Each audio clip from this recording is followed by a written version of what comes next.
मुझे सिंध के सलाम सलाम सुन, मुझे सिंध के सलाम सलाम सुन। बिस्मिल्लाहिर्रहमानिर्रहीम, अस्सलाम वालेकुम, सुबह बख़ैर, गुड मॉर्निंग। असीं जी ख़िदमत में हाज़िर थी चुका आहियूं तव्हांजे पंहिंजे प्रोग्राम सलाम सिंध में। ऐं तव्हां सभिनी खे सुञाणींदा आहियो, पर जेकॾहिं सफ़ा अहिड़ी ॻाल्हि आहे को नओं दोस्त असांखे ॾिसे पियो त हुनखे ॿुधायां त आउं इरशाद जागीरानी आहियां ऐं मूंसां गॾु आहे ऐं मां आहियां सारिश भुट्टो। उमेद आहे तव्हां बिल्कुलु ठीकु ठाक हूंदो, ख़ैरियत सां हूंदो, मज़े में हूंदो, करार में हूंदो ऐं इहो करार सदाईं माणींदा रहो, ज़िंदगीअ में बहार सदाईं माणींदा रहो, ख़ुशबाश ज़िंदगी गुज़ारियो। ख़ुशबाश ज़िंदगी गुज़ारण जा कई उसूल आहिनि, कई तरीक़ा आहिनि, कई नमूना आहिनि, पर हिकिड़ी ॻाल्हि आउं तव्हां ताईं पहुचायां थो, जेका ॻाल्हि मां नोट कई आहे त जेकॾहिं तव्हां किथे कॾहिं बि कूड़ नथा ॻाल्हायो त पोइ तव्हांजी ज़िंदगी ॾाढी सुठी थींदी। थोरी तकलीफ़ूं बि थींदियूं आहिनि, पर ज़िंदगी मज़ेदार हूंदी आहे। ॻाल्हि माण्हू सिधी सही मुंहं ते चई ॾे, हरूभरू ख़ुशामद बि न कजे, हरूभरू ईअं खणी चऊं त चमचागिरी बि न कजे। ऐं हक़ीक़त ॿुधायो इरशाद त तव्हां कूड़ अगरि नथा ॻाल्हायो न, तव्हां बिलीव कयो तव्हांजे मथां को वज़न न हूंदो आहे, हिकिड़ो बोझ, तव्हांजी निंड सुकून जी हूंदी, तव्हां एतिरा फ्रेश हूंदो। थोरी देरि लाइ मसइलो थींदो, उनखे सॉर्ट आउट करण जी कोशिशि कयो ऐं जेको थी वञे न उनखे बसि थी वञणु ॾियो, बसि थी वियो ऐं उनखां अॻिते वधो। सही, बिल्कुलु सही था चओ तव्हां। ऐं जेकी माण्हू कूड़ ॻाल्हाइनि था, आउं ॾिसंदो आहियां त हीअ दुनिया उन्हनि जी थींदी वेंदी आहे। दुनिया में उन्हनि खे माना उन्हनि खे सहूलियतूं मिलंदियूं आहिनि, फैसिलिटीज़ उन्हनि खे तमामु घणियूं मिलंदियूं आहिनि, कूड़ जी बुनियाद ते अॻिते वधंदा वेंदा आहिनि। हीअ दुनिया त उन्हनि जी थी वेंदी आहे, पर आख़िरत उन्हनि जी न आहे थींदी, आख़िरत उन्हनि जी न आहे थींदी। सो आख़िरत खे बि थोरो ज़हन में रखिजो ऐं उहा बि तव्हांखे पंहिंजी करणी आहे। सो कूड़ खां पासो कयो। नंढपण में चवंदा हुआ त सचो त बीठो नचो, बाक़ी अॻिते बि चवंदा उहो नथो चवां। सो बहरहाल ॻाल्हि चवंदी आहे त जेको बि मामिलो हुजे ऐं जेका बि ॻाल्हि करणी हुजे, माण्हू सिधी रीत करे मज़ाक़ भले कंदा कयो, पर कूड़ न ॻाल्हाईंदा कयो। मज़ाक़ थोरियूं ठहंदियूं आहिनि कॾहिं कॾहिं ज़िंदगी खे सुठो बणाइण लाइ, भोग मज़ाक़ मस्ती इहा ज़रूरी आहे, पर यको बि न हुजे, यको बि इहा मज़ाक़ वारी ज़िंदगी न हुजे, न त ज़िंदगी तव्हांजी मज़ाक़ बणिजी वेंदी। संजीदगी बि किथे किथे अख़्तियार कयो, किन किन जॻहियुनि ते संजीदगी अख़्तियार करणु घुरिजे। के मामला अहिड़ा हूंदा आहिनि, जीअं मिसाल पंहिंजो जेकॾहिं कंहिंखे कैरियर ठाहिणो आहे त उहो जेकॾहिं संजीदा न थींदो ऐं ज़िंदगी पंहिंजी ईअं गुज़ारे छॾींदो ऐं भोग मज़ाक़ में, त पोइ ईंदड़ जेको वक़्तु आहे उन वक़्त में हिकु ॾींहुं उनखे ज़रूरु इहा ख़बर पवंदी, पछतावो थींदो त मां त ई सॼा ॾींहं हरूभरू गुज़ारे छॾिया, मूंखे कुझु करणु घुरिजे हा, मूंखे कुझु गोल्स अचीव करणु घुरिजनि हा, मुंहिंजो फलाणो संगती, मुंहिंजो फलाणो भाउ, मुंहिंजा फलाणा माइट हिते पहुची विया आहिनि, हिन मंज़िल ते पहुची विया आहिनि, असां अञा ताईं उहे ई आहियूं। इन हवाले सां हिकिड़ी वीडियो बि आई हुई ॿ टे ॾींहं पहिरियां, चई त ॿियनि माण्हुनि जा जेके आहिनि से माइट कॾहिं ॾिसंदा आहियूं त साइंसदान, किन माण्हुनि जा माइट डॉक्टर, किन जा इंजीनियर, असांजा माइट वरी जादूगर। मतिलबु पाण त वधी न सघनि, ॿियनि खे किराइण जी कोशिश में उहो पंहिंजो टाइम ज़ाया कंदा आहिनि। असल में इन्हनि शयुनि जो कुझु बि न आहे, उहो सिर्फ़ु पंहिंजो टाइम ज़ाया करणु आहे। इन्हनि धकियानुसी ॻाल्हियुनि जे कॾहिं भॼण सां तव्हां पंहिंजे पाण खे नुक़सान था पहुचायो, पंहिंजी निंड ख़राबु था कयो, पंहिंजो सुकून ख़राबु था कयो। तव्हां कोशिशि इहा कयो, तव्हां महिनत कयो ऐं हुननि खां वधीक बहितर थी ॾेखारियो। बिल्कुलु सही था चओ। ऐं जेकॾहिं तव्हांखे सफ़ा माना टाइम मिले थो, अॼुकल्ह टाइम माण्हू खे घटि आहे, जेकॾहिं टाइम जेकॾहिं तव्हांखे थोरो थको मिले थो त पोइ तव्हां साइकिल हलाईंदा कयो, इन में बि वर्ज़िश आहे। अॼु साइकिल जो आलमी ॾींहुं बि आहे, इन जे करे असां तव्हांखे चऊं था त साइकिल हलाइण तव्हां लाज़मी आहे। मां हिते अची ॾिठो पए त अज़हर साहिबु ॿुधायो साइकिल जो आलमी ॾींहुं आहे। मूं चयो पहिरियां ॿुधायो त मां घरां अचां ई साइकिल ते साइकिल जो ॾींहुं बि भलाइजी वञे, मुंहिंजी वर्ज़िश बि थी वञे। बिल्कुलु। ऐं इरशाद ईअं हूंदा आहिनि, हाणे जीअं लॉकडाउन आहे ऐं लास्ट ईयर बि, त हर माण्हू साइकिलिंग करे पियो, छो जो हिकु एक्सरसाइज़ बि आहे। वेही वेही के जेकॾहिं इंसानु फैटी थी थो वञे ऐं उनखां अलावा थोरो फ्रेश थी वेंदो, एक्सरसाइज़ ज़रूरी आहे। सही सही। ऐं हाणे जीअं तव्हां ॻाल्हि कई त वरी पेट्रोल बि महांगो आहे, त ॻोठनि में वरी आउं ॾिसंदो आहियां कॾहिं कॾहिं साइकिल नज़र ईंदी आहे मूंखे, पर हाणे त वॾा माण्हू हूअं बि वर्ज़िश तौर जेका घरनि में साइकिल हूंदी आहे, वर्ज़िश वारी साइकिल, हुनजो नालो अलाए छा आहे मूंखे ख़बर नथो आहे, मां ॿहिराड़ी माण्हू आहियां, ॻाल्हि सिधी आहे, पर उहा साइकिल जेको आहे वर्ज़िश में इस्तेमालु कई वेंदी आहे। इन सां थींदो ई आहे तव्हांजी रतु बि ठहंदी आहे, मतिलबु रतु गर्दिश में ईंदी आहे, खून तव्हांजो गर्दिश में ईंदो आहे, त तव्हांजा जेके उज़वा आहिनि उहे फिटफाट रहंदा आहिनि, पेर बि हलंदा रहंदा आहिनि, दिमाग़ बि हलंदो रहंदो आहे। बिल्कुलु बिल्कुलु सही ॻाल्हि आहे। ऐं जेकी बि ॿहिराड़ीअ जा माण्हू आहिनि जिन पुराणे ज़माने में, माना माज़ी क़रीब जी ॻाल्हि आहे, असां त हाणे ॾिसूं था त इहे मोटरसाइकिल जा जेके शोरूम अची विया आहिनि, पहिरियां साइकिल जा दुकान हूंदा हुआ, ऐं जेकॾहिं का वॾी अचीवमेंट मिलंदी, का वॾी सक्सेस मिलंदी, का शोभ मिलंदी हुई नंढपण में, त पोइ असांखे वालदेन इहा ई माना लालच ॾींदा हुआ त बाबा हाणे हीउ कमु जेकॾहिं करे ॾेखारींदो पोइ साइकिल वठी ॾींदोमांइ, ॻाल्हि आहे सिधी आहे। असां उन साइकिल वठण जे बहाने उन साइकिल जी लालच में अची करे पोइ एॾी महिनत कंदा हुआसीं, एतिरी महिनत कंदा हुआसीं, उहा त हाणे माना मूंखे ख़बर आहे त मां केतिरी महिनत कंदो आहियां। तॾहिं त अॼु तव्हां हिन सीट ते आहियो। बिल्कुलु बिल्कुलु अञा ताईं मां उअं ई आहियां स्मार्ट, छो त मां हिकु साइकिल हलायां। हा, मूंखे हलाइण न ईंदी आहे, इन करे थोरी मां घटि थी वई आहियां। साइकिल तव्हां हलायो ऐं तव्हांखे बि जेकॾहिं वाक़ई में बि पंहिंजो जेकॾहिं वेट बरक़रार रखिणो आहे, मतिलबु घटि करिणो आहे, लूज़ करिणो आहे, त पोइ साइकिल हलाइणु इंतिहाई लाज़िम आहे। सो साइकिल जो अॼु ॾींहुं आहे ऐं हिन सां गॾोगॾु अॼु असां सालगिरह मुबारक बि चवंदासीं अॻूणे क्रिकेटर ऐं पाकिस्तानी टीम जे कप्तान वसीम अकरम साहिब जो अॼु जनम ॾींहुं बि आहे। सालगिरह मुबारक उनखे चऊं था ऐं उनजे लाइ दुआ कयूं था त उनजा जेकी ख़्याल आहिनि, उन जूं जेकी सोचूं आहिनि, उनजा जेके आइडियाज़ आहिनि, उहे पाकिस्तान क्रिकेट टीम खे सदाईं मतिलबु उहे फ़ैसिलाइती जेके शयूं आहिनि उहे मिलंदियूं रहनि त पाकिस्तान क्रिकेट टीम वधि खां वधि स्ट्रॉन्ग थिए, वधि खां वधि परफॉर्मेंस ॾेखारे, वधि खां वधि असांजो नालो ॿिनि मुल्कनि में रोशन थिए। वसीम अकरम साहिब जूं के ॻाल्हियूं अहिड़ियूं हूंदियूं आहिनि, मतिलबु के आइडियाज़ अहिड़ा हूंदा आहिनि जेकी रांदीगरनि खे ॾियण सां रांदीगर फुर्तीअ सां खेॾी सघंदा आहिनि, छो त हुननि जो एक्सपीरियंस आहे, उहे थी चुका आहिनि, उन मरले मां गुज़री चुका आहिनि। हाणे तव्हां असांजी होस्टिंग कयूं था, ॿियो को होस्ट ईंदो त वरी उहो असां पुछा कंदो त प्रोग्राम थींदो कीअं, हालांकि आहे सोलो, पर तरतीब उनखे वरी ॿुधाइणी पवंदी त हीअं थींदो। त पोइ वसीम अकरम साहिब क्रिकेटरनि जी रहनुमाई कंदो आहे। सो वसीम अकरम साहिब जो अॼु जनम ॾींहुं आहे, उनखे सालगिरह जूं मुबारकूं असां ॾियूं था। इन खां सवाइ अदीब मुहक़िक़ साईं अता मोहम्मद बम्बरे साहिब जी पहिरीं वरसी बि आहे अॼोके ॾियारे ते। सो अॼोके ॾियारे ते हिकु साल गुज़री वियो आहे, ख़बर ई न पई। अता मोहम्मद बम्बरो साहिब असांखां मोकिलाए वियो। अता मोहम्मद बम्बरो साहिब नामियारो वकील ऐं तमामु घणो सुठो लेखक, तहक़ीक़दान, मुहक़िक़, असांजो सिंध जो वॾो सरमायो ऐं खोड़ सारा किताब हुनजा मार्केट में आयल आहिनि, जिन खे पढ़ी करे अॼु बि नौजवान पंहिंजूं राहूं तलाश कनि था, पंहिंजा दग तलाश कनि था, नौजवाननि खे पंहिंजा दग ॻोल्हण में आसानी थिए थी। ऐं ख़ासि तौर ते जेका वतन सां मुहबत आहे, जेका वतन सां हुब आहे ऐं पंहिंजी मिटीअ सां जेको प्यारु आहे, उहो अता मोहम्मद बम्बरे साहिब खां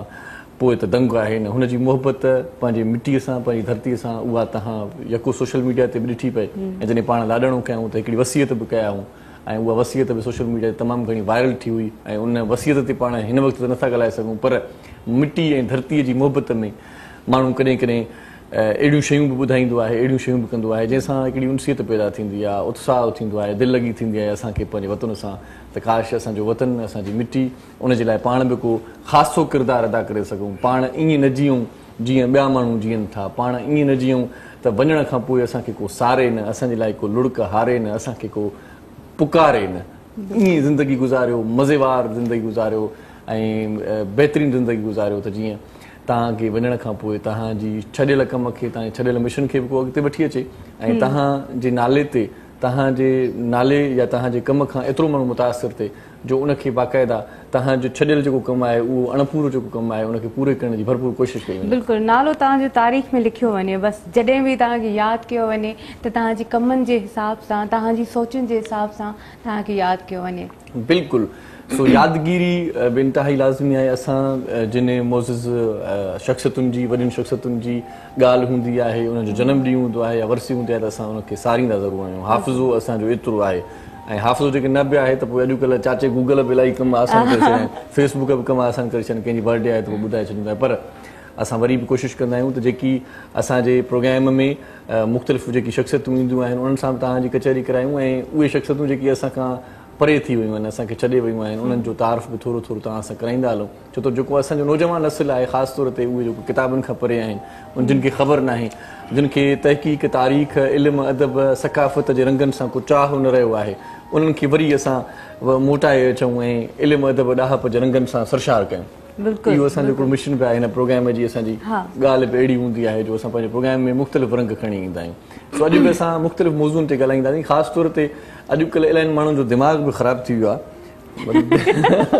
तमामु घणो, थोरो न तमामु घणो।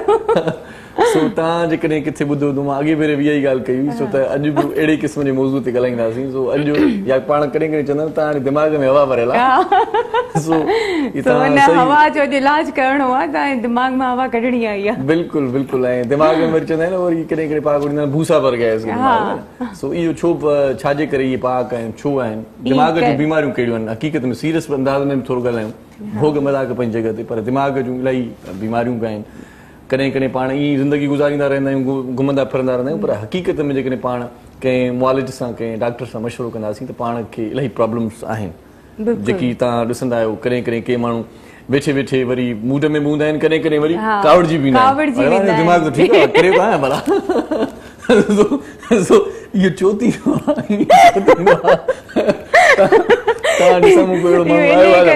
मां तव्हांजे साम्हूं वेठी त आहियां प्रॉब्लम्स छो आहिनि ख़ासि तौर ते ब्लड प्रेशर जा जेके मरीज़ आहिनि उहे बि असांजो प्रोग्राम ॾिसी सघनि था त ब्लड प्रेशर हाई ऐं लो छो थींदो आहे अप डाउन्स छो थियूं थियनि ऐं ॿियूं बि मुख़्तलिफ़ बीमारियूं असां ख़ासि तौर ते अॼु उन्हनि ते बि ॻाल्हाईंदासीं सो इन खां पहिरियां जो असां मौज़ूद महिमान सां तव्हांजो तारीफ़ करायूं ऐं प्रोग्राम जी तरतीब खे सुहिणे नमूने सां खणी हलूं नंढड़ी साईअ जो वक़्तु थियो आहे चांहि पीअण जो बहानो आहे नंढड़ी साई बिल्कुलु चांहि पीअण बि तमामु ज़रूरी आहे तव्हां बि चांहि पीओ हिकु ब्रेक खां पोइ वरी वापसि अचूं था सलाम सिंध में मुझे सिंध के सलाम सलाम सिंध मुझे सिंध के सलाम सलाम सिंध मुझे सिंध के सलाम सलाम सिंध मुझे सिंध के सलाम सलाम सिंध जी सलाम सिंध में हिकु भेरो वरी तव्हांखे भलीकार चऊं था वॾी महिरबानी आहे तव्हांजी तव्हां असां सां जुड़ियल आहियो असां सां ॻंढियल आहियो इहो ॻांढापो हुजे इहा तव्हांजी वॾी महिरबानी थी जेकॾहिं तव्हां असांजे प्रोग्राम टेलीफोन कंदो फीडबैक ॾींदव असांखे ख़बर पवंदी तव्हां बि निंड मां उथिया आहियो ऐं असांजो प्रोग्राम सकार थो थी पवंदो सो मौज़ूद महिमान शहरिश असांजे प्रोग्राम में पहुची विया आहिनि सो उन्हनि जो तारीफ़ बि तव्हां सां कराईंदा हलूं सभ खां पहिरियां त मुख़्तलिफ़ मौज़ूअनि ते ॻाल्हाइण वारी हिकिड़ी डॉक्टरणी बि असां वटि आहे ऐं भले कहिड़ो बि मौज़ू हुजे उन सां उन मामले ते उन मर्ज़ ते असां डिस्कस कंदा आहियूं त ॾाढो सुठो ईअं खणी चऊं त लॻंदो आहे असांखे ऐं सुठी ॼाण मिलंदी आहे पोइ सुठी ॼाण असां अॼु उन खां मुख़्तलिफ़ मौज़ूअनि ते वठंदासीं असांजे प्रोग्राम में ॾिसो रहंदी आहे असांजे प्रोग्राम में मुख़्तलिफ़ वक़्तनि ते ईंदी बि आहे ऐं जाम मालूमात ॾेई वेंदी आहे सो भलीकार चऊं था डॉक्टर शबाना नाज़ खे डॉक्टर साहिबा कैसी हैं आप ठीक हैं माशाल्लाह बहुत शुक्रिया आप हमारे प्रोग्राम में तशरीफ़ लाई ऐं उन खां पोइ जेको ॿियो महिमान आहे ऐं जंहिंजे लाइ पाण थोरी ॻाल्हि पहिरियां बि करे चुकासीं इंट्रो में बि दिमाग़ जी ॻाल्हि हुई सो डॉक्टर साहिबु असां सां गॾु आहे दिमाग़ जे मुख़्तलिफ़ मामलनि ते कचहरी कंदासीं हुन सां ऐं ॿिया बि खोड़ सारा मामला जेकॾहिं तव्हांजे ज़हन में आहिनि को सुवाल करणु चाहियो था त उहो बि टेलीफोन करे पुछा करे सघो था नेरो सर्जन आहिनि पाण ऐं मुख़्तलिफ़ मामलनि ते सुठी बीमारियुनि जे मर्ज़नि ते ॻाल्हि ॿोल सुठी करे सघनि था सुठी ॼाण रखंदड़ डॉक्टर आहिनि डॉक्टर औरंगज़ेब असां सां गॾु आहे हुनखे भलीकार चऊं था अस्सलाम वालेकुम साईं कीअं आहियो ठीकु आहियो साईं सर वॾी महिरबानी तव्हां क़ीमती वक़्तु सीड़ायो ऐं असां वटि हूअं बि इलाही माण्हू दिमाग़ जा मरीज़ आहिनि थोरी देरि में प्रोग्राम जॾहिं ब्रेक हूंदो त तव्हांखे हिकु हिकु पेशेंट असां ॾेखारींदासीं त भाई हिन जो इलाजु कीअं थिए प्रॉपर नमूने सां कीअं थिए उन खां सवाइ अॼु असां वटि मौसीक़ी बि हूंदी कचहरी बि रहंदी त कलाम बि हूंदा भला कलाम मनमुना सदाबहार कलाम अॼु वरी ॿुधंदासीं ऐं असां वटि उन मतिलबु मौसीक़ीअ खे मचाइण जे लाइ महफ़िल खे मचाइण जे लाइ एसे ख़ान साहिब असां सां गॾु आहे हुनखे भलीकार चऊं था ख़ान साहिब कैसे हैं ठीक है अमन है आपका नाम ही ऐसे खान है तो खान साहब आ जाता है खुद चलिए ठीक है बहुत शुक्रिया ऐं उस्ताद मोहरम नाज़ साईं असां सां गॾु आहे उस्ताद मोहरम नाज़ पंहिंजो मुठि पाण आहे म्यूज़िक ॾाढी ज़बरदस्त हूंदी आहे हिन जी ऐं कल्ह त मूं ॾिठो पिए त बाक़ाइदा ईअं कॾहिं कॾहिं माना उस्ताद पाण बि माना ईअं सफ़ा ईअं फिटफाट हूंदो आहे न त पोइ इन जी दिलि बि चवंदी आहे त अॼु माना VIP म्यूज़िक या त वरी फनकार को अहिड़ो अची वेंदो आहे शायदि ईअं बि हूंदो आहे या वरी मूड न हूंदो अथसि न पोइ बि वेही करे ॾिसंदो मतिलबु तव्हां हाणे कुझु बि चई वठो मां तव्हांखे गानो न ॿुधाईंदसि न जहिड़ी सिंगर न वरी ॿुधाइणो पवंदो आहे ड्यूटी आहे मोहरम साईं वॾी महिरबानी लख थोरा तव्हांजा सो कचहरी जो आगाज़ कयूं था डॉक्टर साहिबु सभ खां पहिरियां त अॼुकल्ह ॾाढो इहो मर्ज़ थी पियो आहे ब्लड प्रेशर जो ब्लड प्रेशर माण्हू वॾा वठिजी विया आहिनि मर्ज़ में बि कॾहिं हाई थो थिए कॾहिं ब्लड प्रेशर डाउन थो थिए अप डाउन इहे छो थींदियूं आहिनि ऐं ब्लड प्रेशर जे मरीज़नि खे छा करणु घुरिजे छा हिन जो को आहे को इलाजु आहे ब्लड प्रेशर जो ॾिसो ब्लड प्रेशर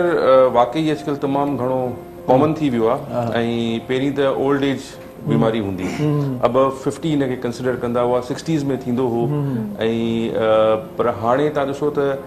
तक़रीबन 25% जेको आहे यंग पॉपुलेशन में बि थी वियो आहे ऐं असां उहे माण्हू जेके पंहिंजे 30s में हूंदा आहिनि या लेट 30s में हूंदा आहिनि उन्हनि खे बि हार्ट अटैक जो ॿुधंदा आहियूं त उन्हनि खे थिए थो लिटरली असां ॾिसंदा आहियूं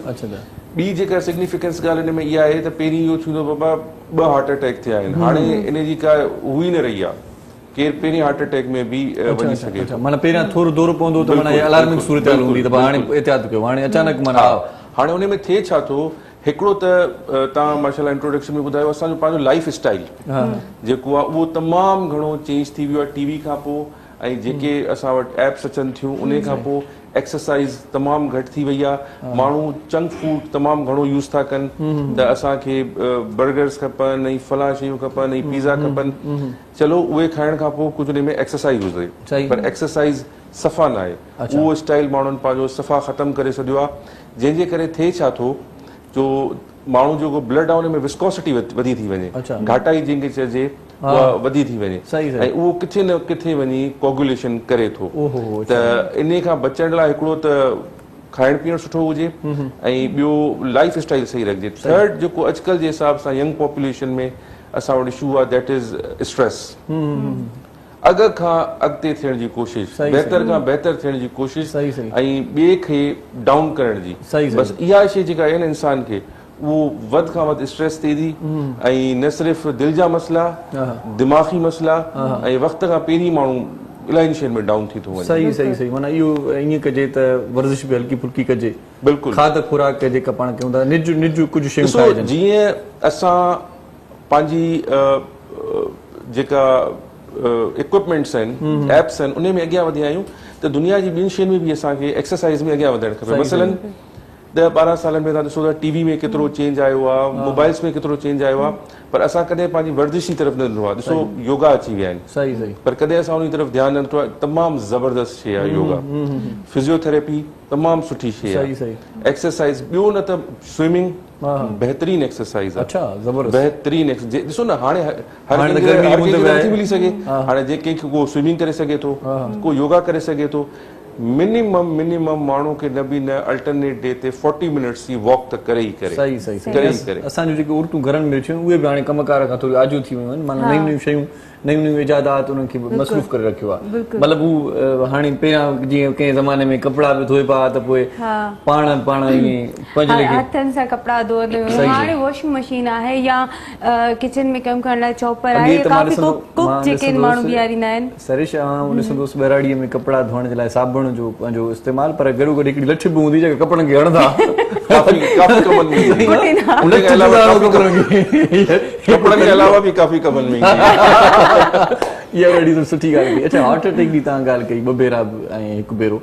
पर हिकिड़ी ॻाल्हि डॉक्टर साहिब मूंखे ॿुधायो पाण में वेठा आहियूं हार्ट अटैक भला मर्दनि खे घणो छो थींदो आहे औरतुनि खे छो नथो थिए इहो तमामु तव्हां सुठो सवालु मर्द छो ईंदा आहिनि इन ते मुंहिंजी उहा ई ॻाल्हि आहे त स्ट्रेस फैक्टर मर्दनि में स्ट्रेस जेका आहे उहा कंपेरेटिवली घणो आहे जेनेटिकली उहो मोर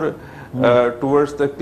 इंक्लाइन करनि था हार्ट अटैक जी तरफ़ उन्हनि जो लाइफ स्टाइल उन्हनि जो खाधो पीतो ऐं स्ट्रेस फैक्टर स्लीप फैक्टर मर्दनि जो वधीक ख़राबु आहे एज़ कम्पेयर टू फीमेल त उन जे करे जॾहिं त फैट डिपोज़िशन जेकी हूंदी आहे उहा फीमेल में घणी आहे पर मर्द जेके आहिनि genetically more prone to the heart attack मां न ॿुधो आहे कॾहिं त का फलाणी औरत हार्ट अटैक में तमामु घटि उहो इन करे छो जो औरतुनि में सब्र हूंदो आहे मर्दनि में सब्र न आहे औरतुनि में बर्दाश्त अच्छा इन में हिकिड़ी ॿी ॻाल्हि बि आहे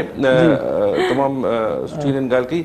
जेके ख़वातीन आहिनि उहे छा कंदियूं आहिनि पंहिंजूं जेके दिलि जूं ॻाल्हियूं आहिनि साइडुनि में ॿुधाए छॾियूं हिते हुते मर्द पंहिंजी ॻाल्हियुनि खे रोके रखंदा आहिनि हरू भरू पंहिंजी का बि ॻाल्हि या को बि राज़ या को बि अहिड़ी डिस्कशन जी उहे एब्ज़ॉर्ब करे वेंदा आहिनि रादर देन त उहो डिस्कस करे हुनखे ॻोल्हीनि त मूंसां हीअ प्रॉब्लम हुई त उहो जेको अगेन स्ट्रेस ते फैक्टर अची थो वञे त एक्सरसाइज खां बि मथे तव्हां लेटेस्ट रिसर्च में ॾिसंदो त stress is the most common factor regarding heart attack depression stress इहे शयूं इहो तव्हां भलो कंदियूं आहियो जो पंहिंजी साहेड़ीअ खे हर शइ ॿुधाए करे ज़माने जी पुॼी वेंदी असांजो आख़िर में बिल्कुलु बिल्कुलु ऐं ॿियो इहो बि हूंदो आहे न जेके जेंट्स हूंदा आहिनि उहे रोई न सघंदा आहिनि जेके ॻोड़ा हूंदा आहिनि उहे निकिरणु तमामु ज़रूरी हूंदो आहे इन में तव्हांजो ब्रेन तव्हांजो दिमाग़ तव्हांजो आइज़ रिलैक्स थींदियूं आहिनि तव्हांजे दिलि जो बोझ जेका आहे बिल्कुलु थींदो आहे जॾहिं न्यूयॉर्क वियो हुउमि लास्ट टाइम मुंहिंजो लेक्चर हो मां घुरायो हुउमि उते सेंट्रल पार्क आहे अदरशा जॾहिं मां उते वियुमि एतिरा माण्हू उते एक्सरसाइज़ पिया कनि वॉक पिया कनि उन्हनि खे पंहिंजी हर शइ जी ख़बर हुई त असांखे केतिरी वॉक करणी आहे केतिरी असांखे साइकिलिंग करणी आहे मां 2 हफ़्ता हुअमि त मां जिते रहियल हुअमि त सेंट्रल पार्क सम्झो हुननि जो तमामु मेन पार्क आहे न्यूयॉर्क जो त जॾहिं मां उते रहियल त मां ॾिठो त दे वर वेरी पर्टिकुलर कुझु बि खाइनि कुझु बि पीअनि पंहिंजी एक्सरसाइज़ पंहिंजी मस्ट कंदा हुआ ऐं हुननि वटि पंहिंजा मीटर्स हूंदा ॾिसंदा त असांजूं कैलोरीज़ केतिरियूं बर्न थियूं आहिनि असांखे अञा केतिरी वॉक करणी आहे असांजो डेफिसिट कल्ह न कयोसीं त केतिरो रहिजी वियो आहे त असां हाणे हू खाइनि त था पर उन खे वरी बैलेंस बि कनि था। सही त असां सुधरियल मुल्कनि में ईअं थिए थो। असां ईअं नथा कयूं, असां खाई वरी सुम्ही था रहूं। त बल्कि सुधरियल मुल्कनि में त मुख़्तलिफ़ एक्सरसाइज़ आहिनि। मां त हिकिड़ी अख़बार में पढ़ियो पियो त उते हिकिड़ी एक्सरसाइज़ इहा पिया आहे त हिकिड़ो ॾींहुं ख़ासि आहे खिलण जो ॾींहुं आहे, सभु पार्क में जमा थींदा आहिनि, हरूभरू तय करींदा आहिनि, खिलंदा आहिनि। अरे भाउ इहा कहिड़ी एक्सरसाइज़ आहे? पर इवन तव्हां जापान हलिया वञो त उते हू थधो पाणी न पीअंदा, अच्छा पाणी पीअंदा नीम गरम, गरम न नीम गरम। ऐं जेके असांजा हिकु ॿ दोस्त उतां रही आया आहिनि उन्हनि बि पंहिंजी इहा हैबिट करे छॾी आहे त थधो पाणी न खपे, थोरो सो नीम गरम हुजे या हू हुजे बसि, घणो उनखे। डॉक्टर शबना आप क्या कहेंगी, ठंडा पानी पिएंगी, गर्म पानी आपके लिए मुयस्सर करें? देखिए वैसे फायदेमंद कौन सा पानी? जैसे डॉक्टर साहब ने भी बताया कि मर्दों को तो हार्ट अटैक होता है, लेकिन जो लेटेस्ट रिसर्च ये भी कह रही है कि जो औरतें हैं, जो वर्किंग लेडीज हैं स्पेशली ना, उनमें 70% जो है वो ज्यादा चांस होता है हार्ट अटैक का as compare to housewife जो घरों में रहती हैं उसके कंपेरेटिवली। जितनी भी वर्किंग जो काम करने वाली लेडीज है उनके अंदर हार्ट अटैक के चांसेस ज्यादा है क्योंकि स्ट्रेस लेवल उनका बढ़ता है। और फिर दूसरी बात यह है कि जैसे डाइट आजकल हम कितना जागो, और जो भी एक्सट्रीम में कोई भी चीज, जैसे आपने कहा ना गर्म या ठंडा, बहुत गर्म पानी बहुत ठंडा, दोनों ही चीजें आपके लिए नुकसान दे। हमेशा मॉडरेट अमाउंट में हर चीज होनी चाहिए। और एक्सरसाइज का है ये अकॉर्डिंग टू डॉक्टर साहब के, वैसे भी WHO भी यही रिकमेंड करता है कि 30 मिनट्स की वॉक, हर प्रोग्राम में मैं आपको बताती हूँ 30 मिनट्स की वॉक है 5 डेज इन अ वीक जो है वो मस्ट है। उसके अलावा 20 मिनट्स की आपने एक्सरसाइज जो है वो जरूरी करनी है। फिर आपने अपने लाइफ स्टाइल, जो सेडेंट्री लाइफ स्टाइल हमारा है ना, उसको बिल्कुल चेंज कर देना है। और आप देखें कोरोना की वजह से तो वैसे ही सारे सेडेंट्री लाइफ स्टाइल में आ गए। आप देखें ज्यादा क्वारंटीन हो रहे हैं या वो, इसमें भी इतनी इंपॉर्टेंस है। जैसे हम लोग अक्सर प्रोग्राम्स में ये मैं बताती हूँ, मेरा मैसेज होता है यही कि क्वारंटीन होने के में भी ये मतलब नहीं है कि आपकी वॉक खत्म हो गई, आपकी एक्सरसाइज खत्म हो गई, जिम बंद हो गया, पार्क बंद हो गया, बाहर नहीं निकल सकते। तो आप अपने घर में, अपने टेरेस में, कहीं पर भी जो है वो मूवमेंट करें। और अगर आप क्वारंटीन हुए हुए हैं यानी 15 दिन के लिए, 2 हफ्ते के लिए, तो उस वक्त भी आप मुस्तकिल अपने कमरे में लेटे ना रहें। आप उठें 10 मिनट के बाद अपनी पोजीशन उसी कमरे में वॉक कर लें। और फिर वेंटिलेशन प्रॉपर होनी चाहिए, यानी खिड़की जो है उसका हवा का दें। अगर अम्मी हमें बाहर, रूम से बाहर निकलने ना दे, फिर हम क्या करें? रूम अगर आपका इतना बड़ा भी रूम है तो आप उसी में जैसे मूवमेंट, आप देखिए ना बहुत सारी एक्सरसाइजेस होती हैं। अगर आप देखें जाके गूगल पे, नेट पे, तो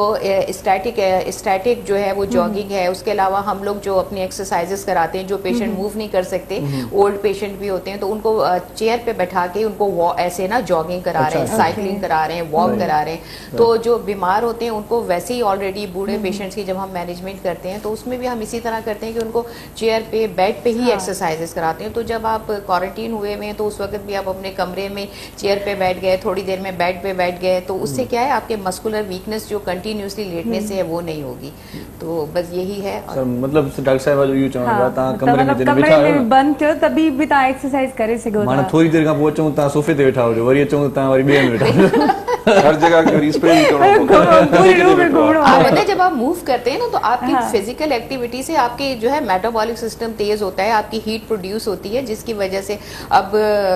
थोड़ा सा आप बात करें, मैं आगे आपको बताऊंगी कि क्योंकि अभी आजकल जो डे बनाया गया थायराइड के ऊपर, उसमें थायराइड में भी यही होता है कि आपकी एक्टिविटी, आपका जो बॉडी का मेटाबॉलिज्म स्लो हो जाता है, जिसकी वजह से आप वेट गेन करना शुरू कर देते हैं। सही। तो यही है कि जब आप मूवमेंट, कहते हैं ना हरकत में बरकत है, तो आप बस हरकत करते रहें। और फिर WHO भी रिकमेंड करती है कि पानी जो है आपने प्रॉपर पीना है। आजकल तो हीट का है तो हर 20 मिनट के बाद अगर आपको प्यास लगे ना लगे, आपने थोड़ा सा पानी जो है वो पीना ही पीना है। 3 लीटर पानी कम से कम आप लोगों ने सबने पीना है, हेल्दी पर्सन। सही मतलब वर्जिश इतना ही लाजिम है। आज का दिन भी है, साइकिलिंग का दिन भी है, तो हम ये बताते चलें कि भाई वर्जिश किया करें। वर्जिश तव्हांजी सेहत के दफ़ा बेहतर बनाए सके थो, ऐं तव्हां जेके न कंदो त पोइ बीमार थी सघो था। वॉक ज़रूरी आहे, पंहिंजे घर जो कमु पाण कयो। सही तव्हांजी एक्सरसाइज ते अगर तव्हां एक्सरसाइज नथा करे सघो। सही। डॉक्टर औरंगज़ेब साहब, अॼुकल्ह जेके पेशेंट्स अचनि था तव्हां वटि, ख़ासि तौर ते कहिड़ो आर्ज़ो आहे, की छा ॿुधाईंदा, कैफ़ियत कहिड़ी आहे, कहिड़ो स्ट्रेस आहे, परेशानी आहे, दिमाग़ जी मर्ज़नि ते जेके ॻाल्हायूं था? ॾिसो, ॾिसण में माण्हू सिधा हूंदा आहिनि, नज़र सुठा ईंदा आहिनि, पर मसइलो हूंदो आहे। हा, ॾिसो तव्हांजो जेको मेन रीज़न जी तरफ़ तव्हां इशारो आहे, मुंहिंजो ख़्याल आहे डिप्रेशन जी तरफ़ आहे, स्ट्रेस फैक्टर्स जी तरफ़ आहे। मैडम भी हिकिड़ी शुरू में ॻाल्हि कई हुई त स्ट्रेस थियनि था, माण्हू कुझु शयूं अचीव करणु चाहिनि था, उहे अचीव नथा करे सघनि। इन में मां तव्हांखे हिकिड़ो पॉइंट ॿुधायां, असांजे हिन माशरे में अपार्ट मां काफ़ी मुल्क घुमियो आहियां असांजे हिन माशरे में ख़ासि तौर ते असांजे हिन में ज़ोर ॾिनो थो वञे पढ़ो पढ़ो पढ़ो तव्हां डॉक्टर थियो तव्हां इंजीनियर थियो तव्हां जेको आहे सो वञी CSS कयो हाणे इहो जेको स्ट्रेस आहे ॿारनि में ॾिसंदो सुसाइड इवन कल्ह बि मां ॿुधो की डॉक्टर सुसाइड कयो आहे डॉक्टर जहिड़े लेवल माण्हू उन थिए छा थियो माण्हुनि खे ज़बरदस्ती उन में उहो कयो थो वञे असांखे पढ़ाई जी तरफ़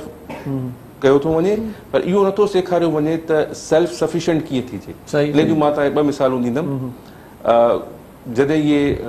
वाढे वारो कमु हूंदो न उहो ज़मानो हूंदो रखण हूंदा हा इहे शहदादपुर में ज़बरदस्त हूंदा पूरे सिंध मां पंजाब मां माण्हू उतां अची ठाराईंदा हाणे हू माण्हू इंटर पास आहिनि मैट्रिक आहिनि पर उन्हनि जो आर्ट एतिरो आहे जो पूरे पाकिस्तान में मशहूरु आहे दे हैव अ आर्ट ऐं हू उन खे पूरे मुल्क में कनि पिया अॼु बि बेड वग़ैरह कुर्सियूं जेके उते ठहनि थियूं बहितरीन तव्हां हलिया वञो असांजी जेका असांजा मेमण भाइर आहिनि मेमन कम्युनिटी आहे तव्हां ॾिठी हूंदी पूरो ईअं सम्झो त half of the stock exchange उन्हनि जे हथ में आहे पढ़नि मैट्रिक मायूं नथो न पढ़जे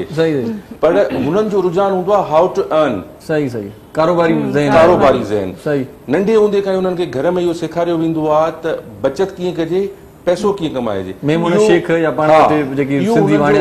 इनहेरिटेड जेको आहे माउ पीउ खां नंढे हूंदे घर मां तरबियत हूंदी आहे त तव्हांखे पैसो कीअं कमाइणो आहे ऐं बचत कीअं करिणी हाणे उहा छो तरबियत हले पई पढ़ाई त हले थी पढ़ंदा आहिनि पर उहा शइ उन्हनि खे उतां थी मिले असांखे इहो त सेखारियो वेंदो आहे पढ़ो पढ़ो पढ़ो पढ़ी पढ़ी पोइ जॾहिं कमाइण जो वक़्तु ईंदो आहे न उहो आर्ट असांखे केरु न सेखारींदो आहे त कमाइजे कीअं डिग्री हूंदी आहे डिग्री अची वई बट दे डोंट नो नौकरी नथी मिले बिल्कुलु मेन इशू आहे बाबा हुननि बैचलर्स वरिती हाणे हू सम्झंदा था बसि डिग्री अची वई असां कमाईंदासीं न कमाइण या कमु करणु हिकिड़ो डिफरेंट आर्ट आहे जेको मैट्रिक पास खे बि अची सघे थो ऐं जेको PhD वारे खे बि नथो अची सघे इहा सम्झण जी ऐं सोचण जी इहा लेवल जेको नथो सम्झे न पोइ वञे थो डिप्रेशन जे अंदरि परेशानियुनि जे अंदरि स्ट्रेस ऐं पोइ माशरे जा उहे ई सवाल तव्हां छा पिया कयो हाणे तव्हां किथे पहुता आहियो ज़रूरु माउ पीउ लाइ बि परेशानी जी ॻाल्हि थिए थी ऐं ॿारनि लाइ बि इनिशियली असां त हिन में काउंसलिंग कंदा आहियूं काउंसलिंग जा मुख़्तलिफ़ सेशन्स हूंदा आहियूं ऐं असांजो मेन हूंदो आहे इन जो सॉल्यूशन छा आहे तव्हां वटि ऑप्शन्स छा छा आहिनि त तव्हां चयो त असां वियूं था महफ़िल में असांखे थोरी एंग्ज़ाइटी थी थिए परेशानी थी थिए त जो मतिलबु इहो न आहे त तव्हां फॉरन टेबलेट ते अची वञो तव्हां वटि ऑप्शन्स छा आहिनि माहौल यू शुड डेवलप सच कॉन्फिडेंस त तव्हां हुन में वेही सघो आस पास पंहिंजा जेके सुठा दोस्त आहिनि उहे रखो त तव्हां गैदरिंग में कम्युनिकेशन पंहिंजी सुठी करे सघो ऐं वक़्त सां उहा शइ थी वञे ऐं तव्हां सम्झो था त न this is not my cup of T तव्हां नथा उन शइ में करणु चाहियो पंहिंजे पाण खे एंग्ज़ाइटी में विझण जी ज़रूरत कोन्हे तव्हां उन शइ खां कट ऑफ थी वञो तव्हां अहिड़े क़िस्म जो लाइफ स्टाइल पंहिंजो ॻाल्हि आहे त उतो मटाए जेका शइ तव्हांखे कॾहिं कॾहिं बोर थी था वञो त ज़हन खे मटायो थोरो ॿियो कमु कयो त वरी तव्हांजो ज़हन बिल्कुलु ठीकु थी वेंदो सो डॉक्टर शबाना नाज़ आजकल कोरोना के वैसे ही मतलब वो खतरनाक असरात मुरतब हो रहे हैं और आजकल तो ये भी कहा जा रहा है कि ये जो वैक्सीन करवा रहे हैं 2 साल के बाद मर जाएंगे क्या कहेंगे आप इसमें ब्रेक की बात करते हैं छोटा सा वक्त पे ले लेते हैं जी बिल्कुल ब्रेक खां पोइ अचो तव्हांखे बेहद इंफॉर्मेशन ॾींदासीं ऐं कोरोना जे हवाले सां बि ऐं उहो ई ॻाल्हि दिमाग़ जे हवाले सां बि ऐं जेकी तव्हांखे इलाही हेल्पफुल हूंदियूं सो कहिड़ा न वञो ॾिसंदा रहो सलाम सिंध मुझे सिंध के सलाम सलाम सिंध मुझे सिंध के सलाम सलाम सिंध मुझे सिंध के सलाम सलाम सिंध मुझे सिंध के सलाम सलाम सिंध जी सलाम सिंध में एक बार वरी तव्हांखे भली ख़ार चऊं था ख़ुशि आमदीद अॼु मोज़िज़ डॉक्टर असां सां गॾु आहिनि मुख़्तलिफ़ मर्ज़नि जे हवाले सां तव्हांखे ॼाण ॾियूं था ऐं वरी बि तव्हांखे ॿुधायूं था तव्हां टेलीफोन बि करे सघो था डॉक्टर साहिबान सां बि कचहरी करे सघो था को सुवाल पुछी सघो था ऐं जेकॾहिं सफ़ा अहिड़ी ॻाल्हि आहे को सुवाल तव्हांजे ज़हन में न आहे त तव्हां मूंसां ॻाल्हाइजो मां तव्हां कचहरी करे सघां थो सैरिश भुट्टो खे हेलो आहे बि करे सघो था ऐं पाण में बि कचहरी करे असांखे रुॻो इहा ख़बर पए त तव्हां असां प्रोग्राम वॾी दिलचस्पी सां ॾिसंदा आहियो थोरी देरि खां पोइ टेलीफोन कॉल्स ज़रूरु तव्हां शामिलु कंदासीं हिन लम्हे असां सां गॾु हिकिड़ो ॿियो डॉक्टर बि आहे ऐं उन सां बि मुख़्तलिफ़ मामलनि ते ॻाल्हाईंदासीं ख़ासि तौर ते NSCBT कराची में पाण रहे थो बल्कि उते हूंदो आहे रहे त पंहिंजे घर थो पर उते जॉब आहे जॉब जे सिलसिले में उते हूंदो आहे ऐं कंसल्टेंट आहिनि पाण, असिस्टेंट प्रोफेसर बि आहिनि, कार्डियोलॉजिस्ट ऐं मुख़्तलिफ़ ॿियूं शयूं बि आहिनि जिन ते पाण उन्हनि सां तमामु घणी कचहरी कंदासीं। भलीकार चऊं था डॉक्टर राजेश कुमार साहिब खे। अस्सलाम वालेकुम साईं, कीअं आहियो? ठीकु आहियो? अस्सलाम वालेकुम सां गॾु नमस्ते बि चऊं था। थैंक यू, मज़े में वॾी वॾी महिरबानी, लख थोरा तव्हां असांजे प्रोग्राम में आयो ऐं असांजे प्रोग्राम खे 4 चंड तव्हां आया आहिनि। सभ खां पहिरियां त तव्हां खां मां इहा ॻाल्हि पुछा करणु चाहियां थो त विटामिन जे हवाले सां ख़ासि तौर ते दोस्त पुछा कंदा आहिनि त विटामिन या डी ए बी सी आहिनि छा, इहे कीअं माना छा इन्हनि जो फ़ाइदो पवंदो आहे? अच्छा, डायरेक्ट जेकॾहिं असां विटामिन जे हवाले सां ऐं दिलि जी जेकॾहिं मर्ज़नि जे हवाले सां जेकॾहिं असां ॻाल्हायूं था पिया त विटामिन जो जेकॾहिं ईअं चऊं त डायरेक्ट को वास्तो दिलि सां आहे त उहो बिल्कुलु न, पर इहा हिकु तमामु ज़रूरी आहे त जेकॾहिं विटामिन हूंदी त इंसानु हेल्दी रहंदो त स्ट्रेस फ्री रहंदो, हेल्दी रहंदो त फिट रहंदो त जेको स्ट्रेस रिलेटेड ऐं उन जे साइड इफेक्ट जे करे जेको दिलि ते असरु पवे थो पियो उहे जेके न माना बीमारियूं घटि थी वेंदियूं। अॼुकल्ह ॾिसो था पिया असांजी सोसाइटी जे अंदरि फिज़िकल इनएक्टिविटी आहे, इंसानु ॿाहिरि नथो निकिरे त उहो सन एक्सपोयर न आहे त उहो विटामिन डी न आहे। अहिड़े हिसाब सां असांजी खाद खुराक जेका आहे न असांजी डाइट उहा न आहे जेका असल में हुजणु खपे, जेका हिकिड़ी फुल जेका आहे फार्मुलेटेड डाइट हुजणु खपे, पर उहा न आहे। उन्हनि जे करे मुख़्तलिफ़ वाइटामिन्स जेके न आहिनि त उन्हनि जे करे फिज़िकल इनएक्टिविटी जे करे वाइटामिन्स जी कमी थिए थी। उन सां गॾोगॾु ॿियूं जेके इंसान जे अंदरि जेके ओबेसिटी अची वञे थी, वेट वधी थो वञे, फिज़िकल इनएक्टिविटी न करण जे करे, फिज़िकली एक्टिव न हुजण जे करे इंसान जी जेका दिलि ते असरु पवे थो। इन करे मुख़्तलिफ़ जेके असरात थींदा आहिनि दिलि ते उहे तमामु घणा जेके न वधी आहिनि। अच्छा, विटामिन वारियूं शयूं खाइण सां बि माण्हू फिटफाट रहे थो, पर कॾहिं कॾहिं ॾिसंदा मेडिसिन्स बि आहिनि, कैप्सूल बि आहिनि, माण्हू उहे वापराइनि था, उहे बि करणु घुरिजनि जेकॾहिं विटामिन जी कमी हुजे त। पहिरीं हिकु ॻाल्हि आहे त सिधो सां सोचणु खपे त आया की मूंखे दवाउनि ते रहणो आहे या दवाउनि खां बग़ैर का अहिड़ी ज़िंदगी गुज़ारणी आहे जंहिंजे करे मां दवाउनि ते न अचां। सही। असांजो जेको लाइफ स्टाइल आहे उन लाइफ स्टाइल में वधि इहा शइ आहे त असां सोशल मीडिया जो दौर आहे। ॾिसो हर हिकु बंदे वटि मोबाइल फ़ोन आहे, सॼो ॾींहुं जेको आहे न मोबाइल फ़ोन ते लॻियल आहे, एंड्रॉइड फ़ोन ते लॻियल आहे। इन जे करे जेका असल थीम आहे लाइफ जी, स्टे हेल्दी, स्टे एक्टिव, उहा शइ कोन्हे। जिम्स जेके आहिनि उहे वीरान पिया आहिनि, ओॾे कोई नथो वञे। स्पेशली जॾहिं इहे कोविड जो वक़्तु अची वियो आहे जंहिंमें इंसानु जेको आहे न माना बिल्कुलु तनाव थी वियो आहे, आइसोलेट जेका आहे न माना हिकिड़ी वबा खां बचाव जो हिकिड़ो ख़ासि अमल आहे। सही। त उन दौर जे अंदरि इंसान जेको आहे न अञा वधीक फिज़िकली इनएक्टिव थी वियो आहे। त पोइ इन फिज़िकली इनएक्टिव जे दौरान ज़ाहिर सी ॻाल्हि आहे जेकॾहिं तव्हांखे नेचुरल एक्सपोयर जे ज़रिए उहा शइ तव्हांजी बॉडी खे नथी मिले त डेफिनेटली सप्लीमेंट तव्हांखे वठण जी ज़रूरत पवंदी।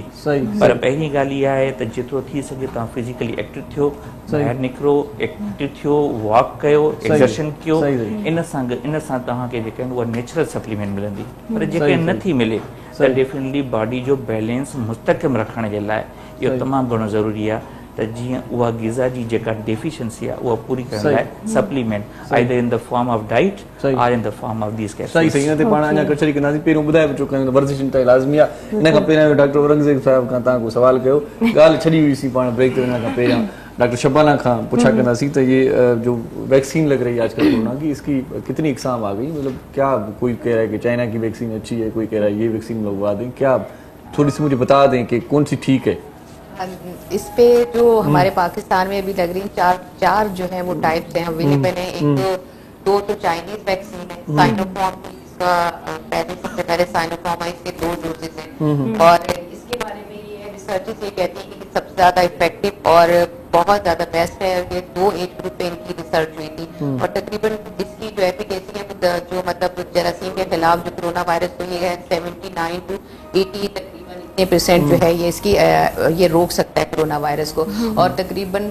इसको जो है 27 कंट्रीज ने अप्रूव किया है। उसमें पाकिस्तान है, चाइना है, मिस्र है, UAE है, इजिप्ट है, ये सारे जो है इसमें इन्होंने अप्रूव करा है। और इसके 2 डोजेज होते हैं, पहला डोज लगता है, उसके बाद 15 से 21 दिन के बाद जो है उसका सेकेंड डोज लगता है। अच्छा, दूसरी आई है साइनोवैक के नाम से, ये भी चाइनीज वैक्सीन है और ये सिंगल शॉट है और ये भी बहुत इफेक्टिव है। ग्लोबली जब इसको देखा गया तो इसकी एफिकेसी जो थी तकरीबन 65 to 64% थी, लेकिन जब पाकिस्तान में इसको इस्तेमाल किया और इसके लिए रिसर्चेज हुई तो ये तकरीबन उसमें जो है 74 to 75% इफेक्टिव है कोरोना के खिलाफ। और इसको भी फिर 4 कंट्रीज ने अप्रूव किया, उसमें पाकिस्तान है, चाइना है, मैक्सिको है, हंगरी है। इसी तरह से थर्ड जो आई है वो स्पुतनिक जो रशियन मेड है, स्पुतनिक 5 है। अच्छा। तो ये भी जो है ये रशियन है, ये डबल डोज है, इसके भी 2 डोजेज होते हैं। अच्छा। और ये भी इफेक्टिव है, इसकी इफेक्टिवनेस कहते हैं 80 to 85% है। उसके अलावा जो यूके मेड जो ऑक्सफोर्ड की है, जिसको आप लोग कहते हैं एस्ट्राजेनिका, जो कि लोग बड़े शौक से लगाते हैं क्योंकि वो ऑक्सफोर्ड की है। तो इसको भी तकरीबन जो है काफी है, एक नाम भी बड़ा नाम ही इसका काफी है, तो इसको भी 55 कंट्रीज ने जो है वो अप्रूव कर दिया है। और इसकी एफिकेसी तकरीबन जो है वो 65 to 70% के दरमियान आ रही है। और अब जो पाकिस्तान की जो पाकिस्तान मेड है उसमें यह है कि पाकिस्तान ने चाइना से रॉ मटेरियल लिया है जो साइनोवैक का जो है, तो अब वो पाक वैक के नाम से आ रही है। और उसमें जो है ओरल और नेजल जो वैक्सीन है उसके ऊपर अभी काम कर रहे हैं, अंडर प्रोसेस्ड है। लेकिन जो अभी इन्होंने निकाली है वो सिंगल डोज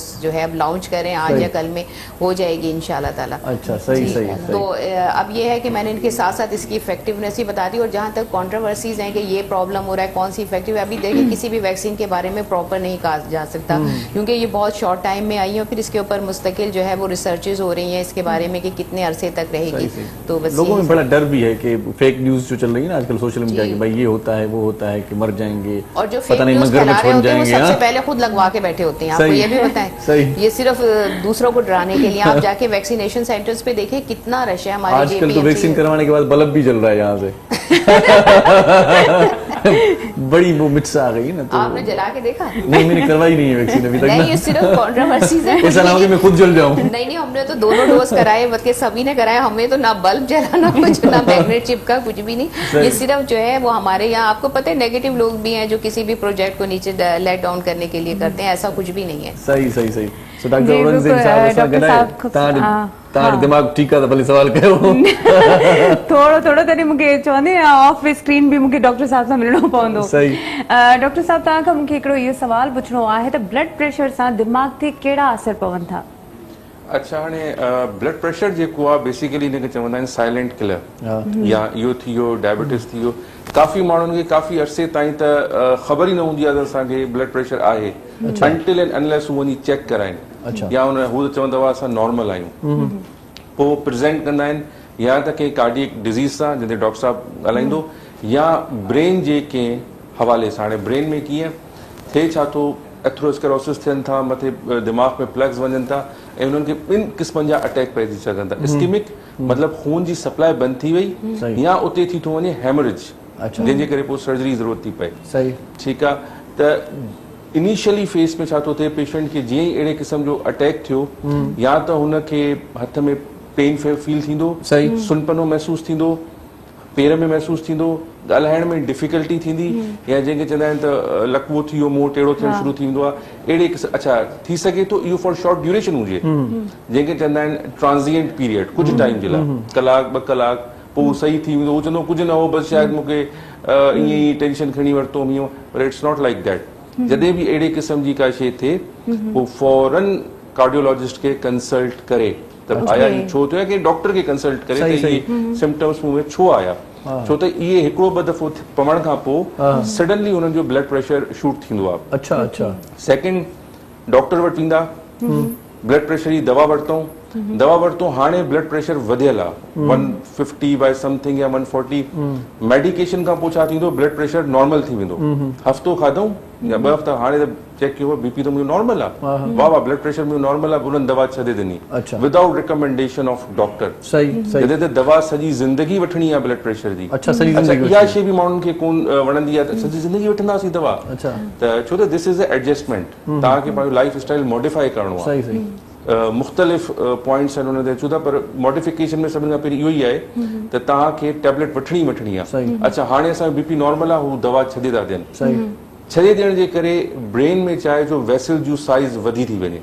वधे थी, या वेज़ो कंस्ट्रक्शन थिए थी, उन सां वेसल रप्चर थी वञे, रप्चर थी वई त पेशेंट खे परमानेंट डैमेज थी थो वञे।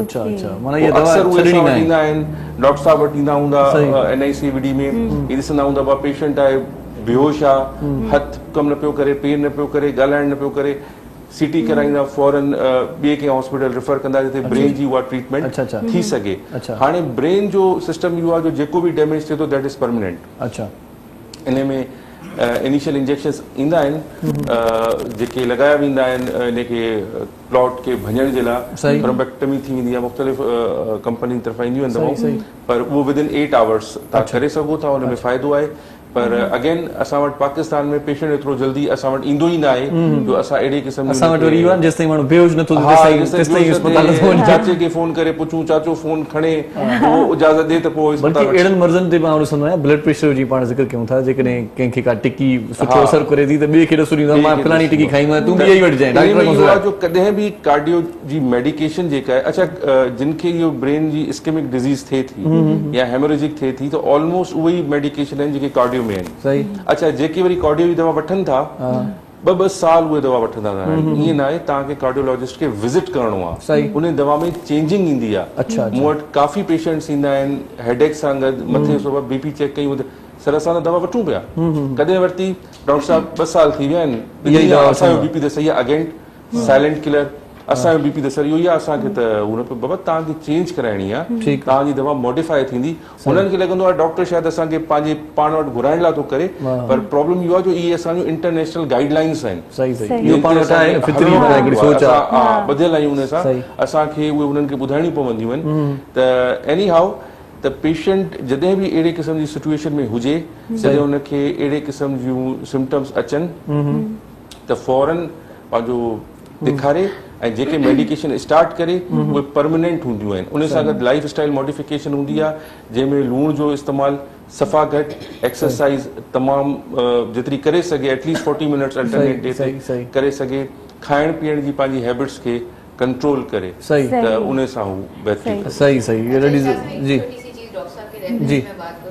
जैसे डॉक्टर साहब से मतलब हम इस पे डिस्कस करेंगे, क्योंकि कुछ हमारे जैसे प्रॉब्लम ऐसे हेमीप्लेजिया, ये नर्व सेल्स डैमेज हो गए या नर्वस सिस्टम के या कोई वैसे, तो यही कॉन्सेप्ट है कि दोबारा जो है वो ठीक नहीं होते। लेकिन एक और कॉन्सेप्ट आया न्यूरोप्लास्टिसिटी जिसे कहते हैं, उसमें ये होता है कि अगर आपके जो डैमेज होते हैं उस पर कंटिन्यूसली स्टिमुलेशन अगर देते रहें, कंटिन्यूसली उसको स्टिमुलेट करते रहें, जैसे फिजियोथेरेपी पॉइंट ऑफ व्यू से, तो वो जो टिश्यूज हैं उसके अंदर कंटिन्यूस स्टिमुलेशन, रिपीटेड स्टिमुलेशन से जो है वो पेशेंट में बहुत ज्यादा इंप्रूवमेंट आ रही है। स्पेशली हमारे पास जो पैरालिसिस के पेशेंट आते हैं, हेमीप्लीजिया के आते हैं, सेरेब्रल पैल्सी के पेशेंट्स आते हैं, जिसमें बच्चे जहनी माजूर होते हैं, ये आपके फॉरम से मैं उन लोगों के लिए कर रही हूँ जो लोग बिल्कुल मायूस हो जाते हैं और जिनके जहनों में ये है कि वो दोबारा ठीक। लेकिन अब जो न्यूरोप्लास्टिसिटी का जो कॉन्सेप्ट है वो ये है कि आप इन चीज़ों को, जो भी जितनी भी ब्रेन से रिलेटेड ये प्रॉब्लम्स है, अगर आप उसको कंटिन्यूसली रिपीटेड स्टिमुलेशन, रिपीटेड, जैसे हम लोग कुछ ट्रीटमेंट है, कुछ पोजिशंस हैं, कुछ एक्सरसाइजेज हैं, कुछ ऐसी कमांडिंग जो है सिचुएशन हम उनको बताते हैं, जिससे उस पेशेंट्स की कंटिन्यूसली हम ब्रेन को, जैसे किसी को बार बार आप सो रहा है ना, नहीं उठ रहा, बार बार उसको जगाते रहो बार बार, तो उससे भी कुछ जो है ये एक नया कॉन्सेप्ट आया है, इससे बहुत ज्यादा लोगों को फायदा हो रहा है, ताकि वो जो मायूस ये होता है। डॉक्टर साहब हिकिड़ी कॉल आहे वेटिंग में, तव्हां जे लाइ कॉल आहे त पोइ पहिरियों वो शामिल कयूं। अस्सलाम वालेकुम। हेलो अस्सलाम जी। वालेकुम सलाम। केरु था, किथां पिया ॻाल्हायो? ये डॉक्टर से बात करनी है, ये ब्लड प्रेशर जी जी ब्लड प्रेशर का मसला है जी। अदा ॻाल्हायो तव्हां डॉक्टर साहब से ॻाल्हायो? डॉक्टर साहब ब्लड प्रेशर असांखे 120 खां 140 ताईं मथियो। अदा सभिनी खां पहिरियों टीवी जो वॉल्यूम बिल्कुलु म्यूट करे छॾियो, पोइ तव्हां आराम सां ॻाल्हाईंदव। सही, इहो इन सवाल जो जवाब वठूं था, हिकिड़ो कलाम तव्हांखे ॿुधायां, छो त इहो बि मूड फ्रेश करण लाइ इंतहाई लाज़िम आहे। सभु मसइला स्टेज वग़ैरह सो ऐसे खान असां सां गॾु आहे। ऐसे खान साहब क्या सुना रहे हैं जी? बहुत पुरानी फिल्म का सॉन्ग है ये, अच्छा, ओल्ड इज गोल्ड, सानू भुनना जावी, कुछ इसमें मैंने अपनी भी शायरी की है। आप भी आज जितेंद्र लग रहे हैं। ओरिजिनल भी बताएं, अपनी शायरी भी बताएं, लेकिन ओरिजिनल अच्छा होता है। वही पे सानू भुनना जावी, इसी का ये कि मुझे तुम भूल ना जाना, लेकिन ये दोनों मिक्स करके गाएंगे। अच्छा चलें, ठीक है, लाइव गाएंगे हम। ओके जी। नहीं वे सन भूल ना जावी, औरल साई खैर रनावी, आड़ दे सजना लम्मियां उड़ी का दिन प्यार दे, नहीं वे सन भूल ना जावी।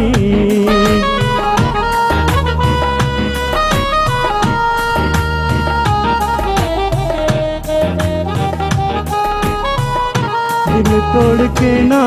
जाओ, ऐसे तो ना तड़ पाओ,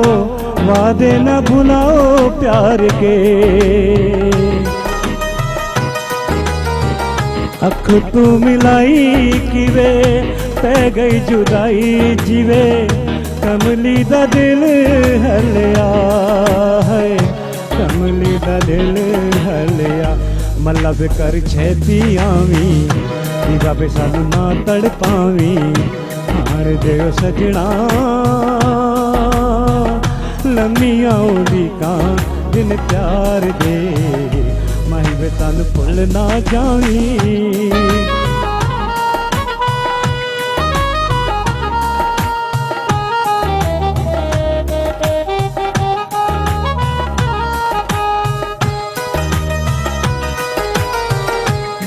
गया आज दिन शाम हुई तेरे बिन, सजना का दिल हलिया। डूब गया आज दिन शाम हुई तेरे बिन, महिला दिल हलिया, हाय महिला दिल हलिया। मतलब कर छेती आवी दीवा पे सानू ना तड़ पावी, हाड़ दे सजना लम्मियां ओदी का दिन प्यार दे, माही वे सानू भुल ना जावी।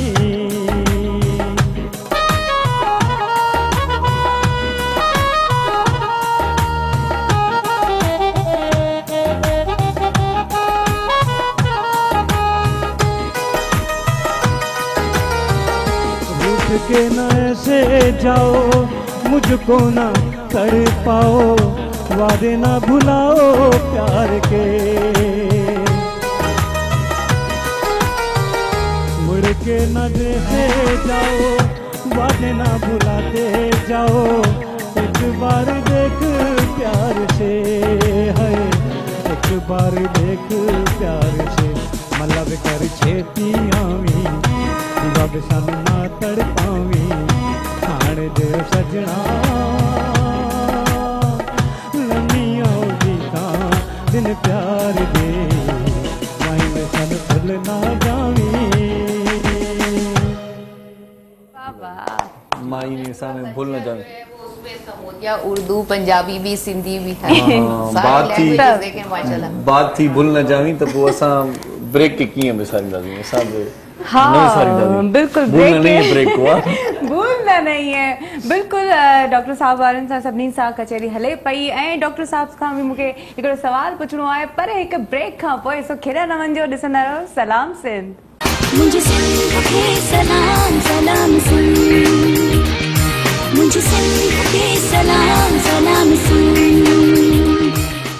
मुझे सिंध के सलाम सलाम सिंध, मुझे सिंध के सलाम सलाम सिंध।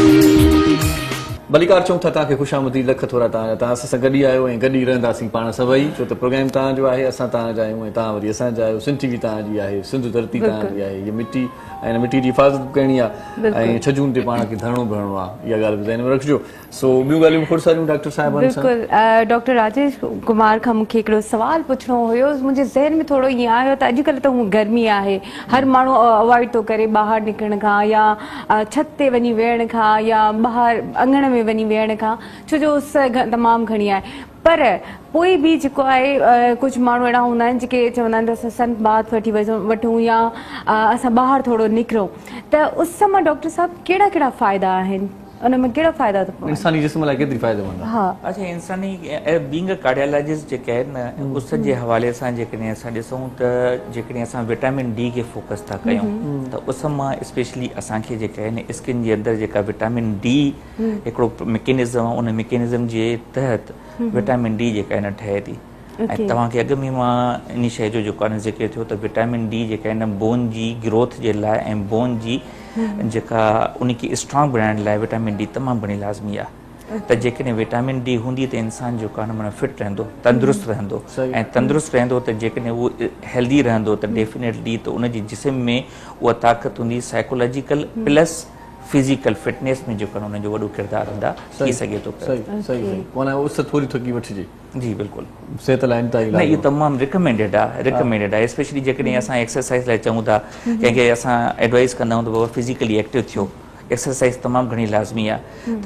त उन में हिकिड़ी ॿी शइ हूंदी आहे त aerobic versus non aerobic exercise aerobic यानी कि ॿाहिरि वञी करे ऐं नॉन एरोबिक जे घर जे अंदरि जीअं जागीरान साहिब जेको आहे न कुझु वक़्तु अॻु में ज़िक्र कयो त साइकिलिंग कयो या वरी कोई ट्रेडमिल वठंदो आहे त उहे घर जे अंदरि जेके आहिनि उहा एक्सरसाइज़ थी सघंदी आहे पर जेका एरोबिक एक्सरसाइज़ आहे जेका ॿाहिरि थींदी आहे उन में उस जो बि जेको आहे अमल दख़ल आहे ऐं ॿी जेका ॿाहिरि जेका असल फिज़ा जी जेका असल ख़ुशगवार मौसम जो मज़ो आहे उन जी अलॻि सां इम्पोर्टेंस थींदी आहे। सही सही ही ॿुधूं था पिया सदाईं माना जॾहिं खां कोविड आयो आहे त इम्यून सिस्टम बहितर बणाइजे फाल कजे कीअं कजे पोइ छा उन में कहिड़ी खाद खुराक कजे जंहिंसां माण्हू फिटफाट रहे को नेचुरली को के शइ ॿुधायो। जी जी खाद खुराक जे हवाले सां जेके ॾिसो न तव्हां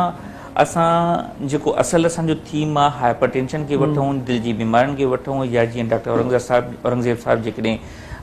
फालिज खे जेको आहे न माना हिकिड़ो मुद्दो बनाए उनजी जेको ब्लड प्रेशर जी जेके साइड इफेक्ट आहिनि उन्हनि खे ॾिसी करे जेको चयो त खाद खुराक त हर लिहाज़ खां लाज़मी आहे उन सां इंसान जो जेको दिफ़ाई निज़ाम आहे जेको इम्यून सिस्टम आहे उहो तमामु घणो स्ट्रांग थिए थो। ओवर द ईयर्स जेको हाणे तक़रीबन साल ॾेढ जे अंदरि जेको कोविड जो सीज़न जेको हलियो आहे कोविड जी जेका हिकिड़ी वबा जेका हली आहे उन में ॾिठो त जेका मॉर्टेलिटी आहे यानी जिन माण्हुनि जी डेथ थी आहे उन्हनि माण्हुनि जी डेथ थी आहे जेके इम्यून सिस्टम जंहिंजो वीक हुयो जिन जो इम्यून सिस्टम वीक हुयो उन्हनि ऐं जिन जो इम्यून सिस्टम सुठो हुयो जेकी यंग पॉपुलेशन आहे उन्हनि में डेथ जेका आहिनि तमामु घटि थी आहे जिन खे कोमॉर्बिड्स ॾाढा हुया डायबिटीज़ थियो शुगर थियो दिलि जो मसइलो थियो या ब्रेन जो मसइलो जंहिंखे हुयो त उन्हनि खे जेको आहे न माना उन्हनि में डेथ तमामु घणी थी त इन जे लाइ इहो डिपेंड थो करे त जहिड़े हिसाब सां असांखे पंहिंजो पाण खे तव्हांजे प्रोग्राम जे तसलसल सां असां पब्लिक इहो ज़रूरु ॿुधाइणु चाहींदासीं त फिट रहण जे लाइ प्रॉपर न्यूट्रिशन लाज़मी आहे उन न्यूट्रिशन लाज़मी हुजण सां गॾोगॾु जेका तव्हांखे मेन इम्पोर्टेंस जेका तव्हांखे ज़रूरत थींदी उहा तव्हांजी फिटनेस ते अची वेंदी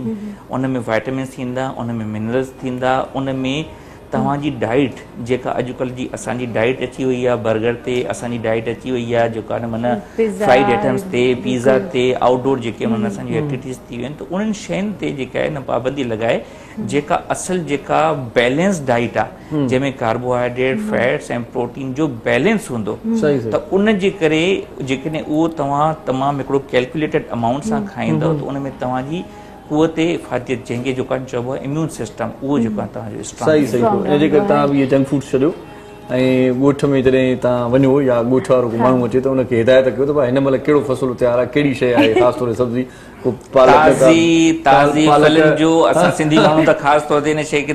तरजीह ॾियूं छो त असांखे ख़ुदा जी नेमत जेका आहिनि असल नेमत जेका आहिनि असांखे मिलियल आहे असांजे ॻोठनि में इहे फसल ताज़ा फसल जेका जंहिंजी जेका एनर्जी आहे ॻोठनि में जंहिंजी जेका एनर्जी आहे उन एनर्जी जो कोई बि कंपेरिज़न न आहे कंहिं बि दवाई सां। सही सही मूंखे त यादि आहे असांजी नानी मरियात अलाह साईं हुनखे जन्नत नसीब करे गोगड़ूं कटींदी असां कचा गोगड़ूं खाई वेंदा हुनजे लाइ फ़ाइदेमंद नथा खाइनि माण्हू पर उनखे ॾिसो न जेको रद पचाव जो जेको अमल थिए थो जहिड़े हिसाब सां अॼुकल्ह असां उनखे टेस्ट ॾियण जे लाइ जेतिरो उनखे असां रद पचाव कयूं था त उन मां उहा वाइटामिन उहा मिनरल निकिरी थी वञे त उन जो पचाइण जो तरीक़ो बि जेको आहे हिकिड़ो बैलेंस हुजणु खपे त जीअं उन मां उहा शइ जेका न निकिरे उनजी असल टेस्ट कची सब्जी तव्हां पाण जागीरान साहिब चओ था त तव्हां खाधी त उन में केतिरो टेस्ट जेका ख़ुदा जी उन नेचुरल शइ में बिल्कुलु माना चणनि जी पली मटर नंढा हूंदा हुआसीं असांजो बि उन मिटी जा जेके ठहियल आहियूं उन मिटी में असांजो बचपन गुज़रियो आहे त उहे शयूं असां खाईंदासीं त असांजो इम्यून सिस्टम हिन वक़्तु ॾिसो जेको आहे न केतिरो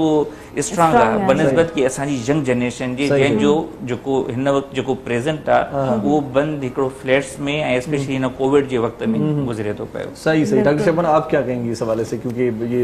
डाइट के मामले पे बात हो रही है नेचुरल चीजें खाने से सेहत बेहतर बनाई जा सकती है। इसके लिए सबसे बेसिक तो यही है कि आपने जो सीजनल जो कुदरत ने हमें बहुत सारी चीज़ें जो लोग मतलब मेडिसिन से ताल्लुक नहीं भी है उन लोगों को सिंपल सा एक फॉर्मूला ये याद रखना चाहिए कि कुदरत ने जो सीज़न के लिए जो चीज़ें पैदा की हैं जिस सीज़न में अगर वो सीजनल चीज़ें आप इस्तेमाल करते हैं फॉर हेल्दी पर्सन जैसे सीजनल फ्रूट्स लें सीजनल वेजिटेबल्स लें और प्रोसेस्ड फूड जैसे डॉक्टर साहब ने कहा है प्रोसेस्ड फूड वो होते हैं जो कि किसी भी प्रोसेस से असली चीज़ को प्रोसेस में आलू जो अगर आप नेचुरल खाएं तो वो है लेकिन प्रोसेस से गुजर शुगर के चिप्स बन गया, क्रैकर्स वगैरह जो भी हैं वो नहीं करना। और दूसरा जो है कुछ ऐसी चीज़ें हैं जो नेचुरल जिसमें तमाम वाइटामिन मौजूद हैं, जैसे विटामिन सी की हम बात करते हैं जो हमारा एंटी इन्फ्लेमेटरी भी है, ग्रोथ के लिए भी ज़रूरी होता है, वाटर सॉल्युबल है, हमारी बॉडी में जो है वो स्टोर नहीं होता, हमारी बॉडी को 70 to 90 mg पर डे ज़रूरत भी होती है। तो उसके लिए क्योंकि वो रिपेयरिंग भी कर रहा है, ग्रोथ भी कर रहा है, तो हम सिट्रस फ्रूट ले सकते हैं, रसदार जो फ्रूट हैं, जैसे उसमें कीनू है, माल्टा है, ग्रेप फ्रूट है, लेमन हो गया जी, लेमन है, जितने भी जो सिट्रस फ्रूट हैं जिनमें रसदार फ्रूट्स हैं वो आप ले सकते हैं बहुत आराम से। तो ऐसे ही जैसे विटामिन बी का जो है बी कॉम्प्लेक्स लेने के लिए जो है वो आपको पोल्ट्री मसनूआत से आप ले सकते हैं। विटामिन डी के लिए जो है ओमेगा 3 जिसमें है चिया सीड्स हैं, जिसे फ्लैक्स सीड्स भी कहते हैं, तुख मलंगा कहते हैं, वो आप काफ़ी मकदार में ले सकते हैं। मतलब नेचुरल फॉर्म में भी बहुत सारी चीज़ें ऐसी मौजूद हैं जो अगर हम डाइट में शामिल करें तो ऑटोमेटिकली विटामिन हमारी बॉडी में ट्रांसफर हो जाते हैं। सही डॉक्टर एतिरियूं सारियूं शयूं आहिनि मार्केट में मुयसर, पोइ बि माण्हू हरूभरू दिमाग़ खाईंदा आहिनि। डॉक्टर साहब पसंदीदा शइ आहे। मूंखे तव्हांखे इहो पुछिणो आहे त दिमाग़ खे एक्टिव करण जे लाइ छा करणु घुरिजे, छा ज़रूरी आहे? ॾिसो, सभिनि खां पहिरीं त स्लीप तव्हांजी निंड पूरी हुजे, ठीकु आहे। जेके निंड जेकॾहिं कंप्लीट आहे त उहो हिकिड़ो सम्झो त तमामु घणो हेल्दी लाइफ स्टाइल जो पार्ट आहे। असां वटि इहो आहे जो माण्हू लेट नाइट सुम्हनि था, अर्ली मॉर्निंग हुननि खे कम ते वञिणो आहे, स्लीप पूरी न आहे त तव्हांजो पूरो जेको ब्रेन फंक्शन आहे उहो प्रॉपर न कंदो। ऐं इंसान जी जेका बॉडी आहे उहा सर्टेन पीरियड ऑफ टाइम लाइ ठाही वई आहे, त उहो 6 कलाक कमु करे सघे थो, 8 कलाक करे सघे थो, पोइ उहो रेस्ट करे, मतिलबु इवनिंग हुनजी फ्री हुजे, वॉक करे, रेस्ट करे। हाणे असां अहिड़ी का पंहिंजी एक्टिविटी नथा कयूं जेका असां इंजॉय करे सघूं। असां हर वक़्तु हुन जदोजहद में आहियूं त अॻियां खां अॻियां कजे, ही बहितर कजे, हू बहितर कजे, त असांखे पंहिंजी हुननि एक्टिविटीज़ लाइ टाइम नथो मिले त असां फ्रेश नथा थी सघूं। या तव्हां ॾिसो, पहिरीं जेतिरो असां पंहिंजे दोस्तनि में वेहंदा हुआसीं, टाइम ॾींदा हुआसीं संगत खे, दोस्तनि खे, पंहिंजी खे, एंटरटेनमेंट खे, उहो हाणे तमामु मिनिमम थी वियो आहे कंपेयर टू इहो हिकिड़ो मेन फैक्टर आहे। ठीकु आहे। ऐं बाक़ी मैडम जी हिकिड़ी ॻाल्हि हुई स्पेसिसिटी जे हवाले सां, त उनखे मां कंटिन्यू कंदमि त जॾहिं इनिशियली स्ट्रोक थींदो आहे न त उन में हिकिड़ो एरिया रखियो हूंदो आहे, प्लम्बरा उनखे चवंदा आहिनि। प्लम्बरा माना जेको 50-50 जिन ते इफेक्ट थियो हुजे। ऐं जॾहिं डॉक्टर साहब सम्झंदा त जॾहिं उहो अटैक ख़तम थो थिए त उहो 50% जेको प्लम्बरा जे एरिया में अचे थो, जो हिकिड़ो मेडिकल टर्म आहे, उहो हिसो ऑटोमेटिकली इंप्रूव थी थो वञे। त पेशेंट जी जेका ताक़त वयल आहे उहा 50-60% वापसि थी अची वञे। मां त हिकिड़ो वाक़ियो ॿुधायां, महीनो पहिरीं हिकिड़ो पेशेंट आयो मूं वटि, 20 साल उहो मदीना में रहियो। उहो आयो मूं वटि, मूंखे हथ बि कमु न पियो करे, टंग मूंखे जी डॉक्टर साहब मूंखे कीअं बि सही कयो, ताक़त ई न हुअसि, 0 पावर। बहरहाल हुनखे असां मेडिकेशन विद इन टाइम पहुची वियो। मां हुनखे ॿुधायो बि तव्हां वटि ॿिए वटि ॾेखारियो ही हू, त चयो न सर तव्हां असांखे। बहरहाल मां दवा ॾिनी, अल्हम्दुलिल्लाह। जॾहिं हू मूं वटि 3 हफ़्तनि खां पोइ आयो त उहो चांहि जो कप पंहिंजे हथ में होल्ड करे सघे पियो, पाण हली पियो सघे, उहो दुआऊं ॾींदो आहे। छा हो अटैक त थियो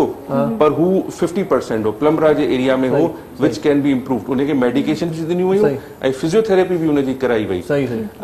ॿियो मैडम चयो हो त जेके सीपी चाइल्ड आहिनि, हाणे अञा कचरी कयूं था, हिकिड़ो विच में कलाम थी वञे। हा बिल्कुलु, बिल्कुलु थियणु खपे, बिल्कुलु थियणु खपे। सही पोइ हिकिड़ो कलाम ॿुधूं था, उन खां पोइ वरी प्रोग्राम जी तरतीब में छा आहे इहो बि सरप्राइज़ आहे। सो ऐसे ख़ान साहब वाह वाह कजो साईं जी।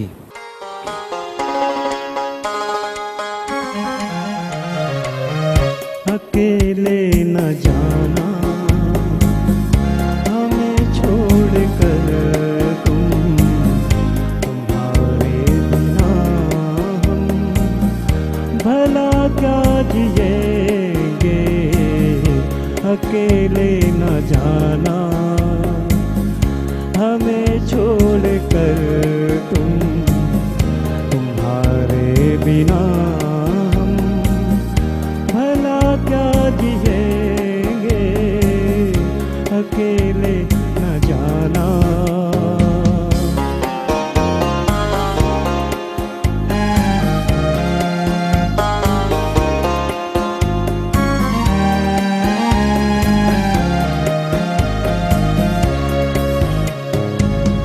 फसाना जो उल्फत का छेड़ा है तुमने, अधूरा न रह जाए ये सोच लेना। बिछड़ के ज़माने को पाया है तुमसे,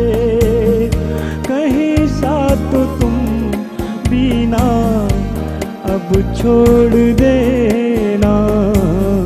ये सोचा है हमने कि अब जिंदगी भर तुम्हारी मोहब्बत को सजदा करेंगे, अकेले न जाना।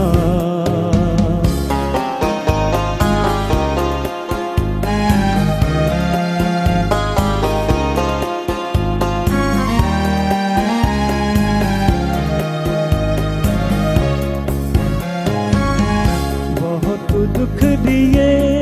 हैं हमें जिंदगी ने,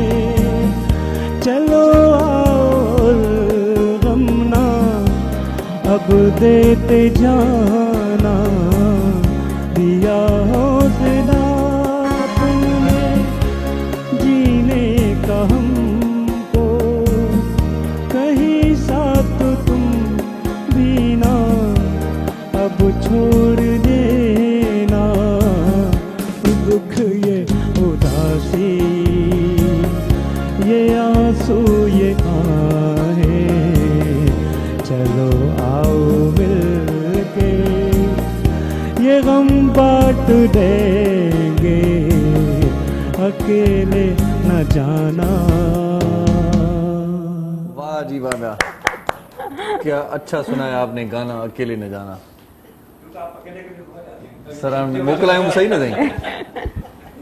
वाह वाह, बहुत अच्छा,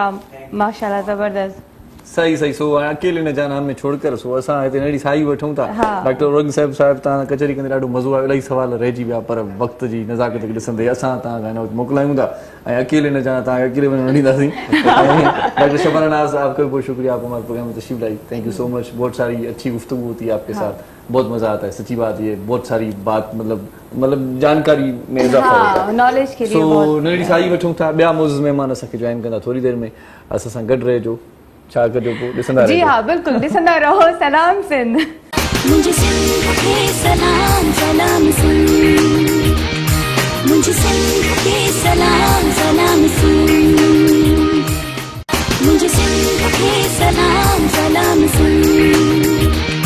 मुझे सिंध के सलाम सलाम सिंध।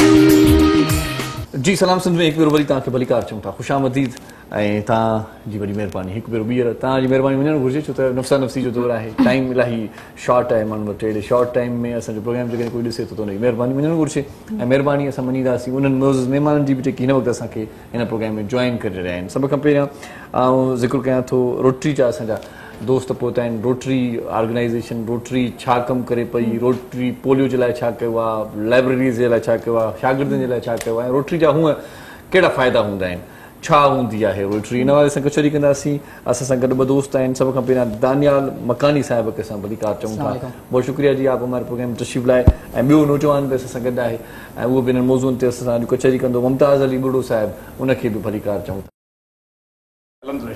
वॾी महिरबानी तव्हांजी बि, तव्हां असांजे प्रोग्राम में आयो। इन खां सवाइ सुठो आवाज़ रखंदड़ हिकिड़ी ॿी असांजी गुलूकारा बि असांजे प्रोग्राम में शामिलु थी आहे, ऐसे ख़ान खे ॿुधोसीं, हाणे वरी सबा हाशमी बि असां सां गॾु आहे, उनखे बि भलीकार चऊं था। सबा हाशमी खे भलीकार, वेलकम, बहुत शुक्रिया बेटा, आप हमारे प्रोग्राम में तशरीफ़ लाई।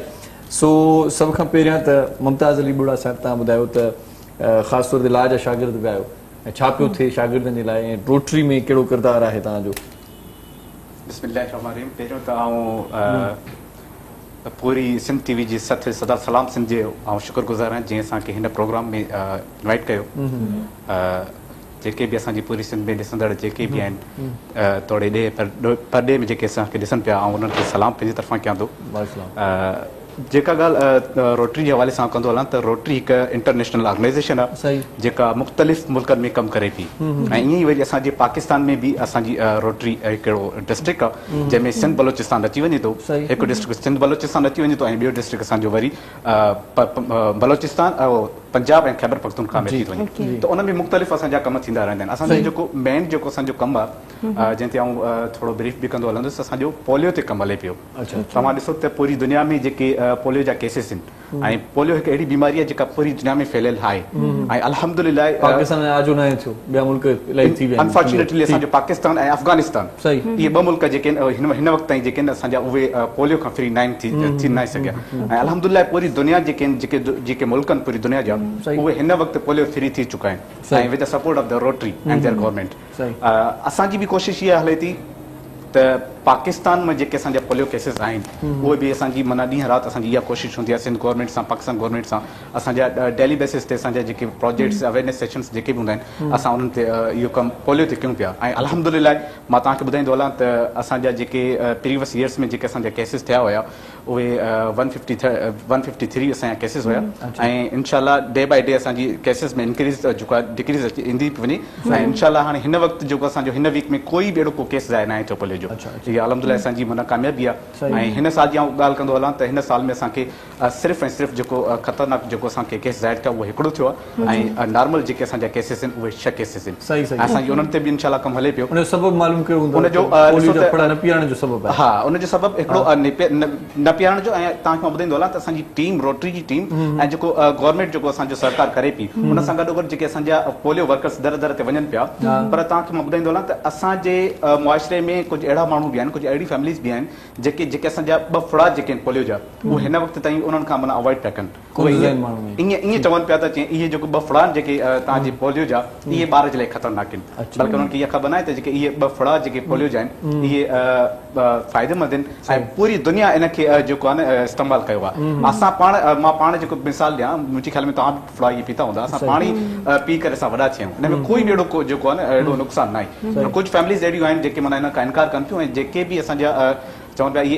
इन शइ में हराम पियल आहे असां इहा शइ ॿारनि खे न पीआरींदासीं पर ऐं असां जॾहिं पाकिस्तान जा जेके वॾा वॾा मौलवी आहिनि उन्हनि बि फ़तवो ॾिनियूं आहिनि त हिन में अहिड़ी काई शइ बि न आहे ऐं हीअ ॿारनि जे फ़ाइदे जे लाइ आहे इन्हनि ॿारनि खे जेको फुड़ा पीआरनि पाण अञा वधीक चरी कयूं था दानियाल भाउ बि तव्हां सां गॾु आयो आहे माशाल्लाह दानियाल मकानी साहब दानियाल साहब माशाल्लाह लाइब्रेरी के हवाले से आपसे बात करनी थी आजकल वैसे भी किताबें पढ़ने का जो शौक था पहले वो कम होता जा रहा है तो रोटरी इस हवाले से बहुत अच्छा काम कर रही है सुना है मैंने तो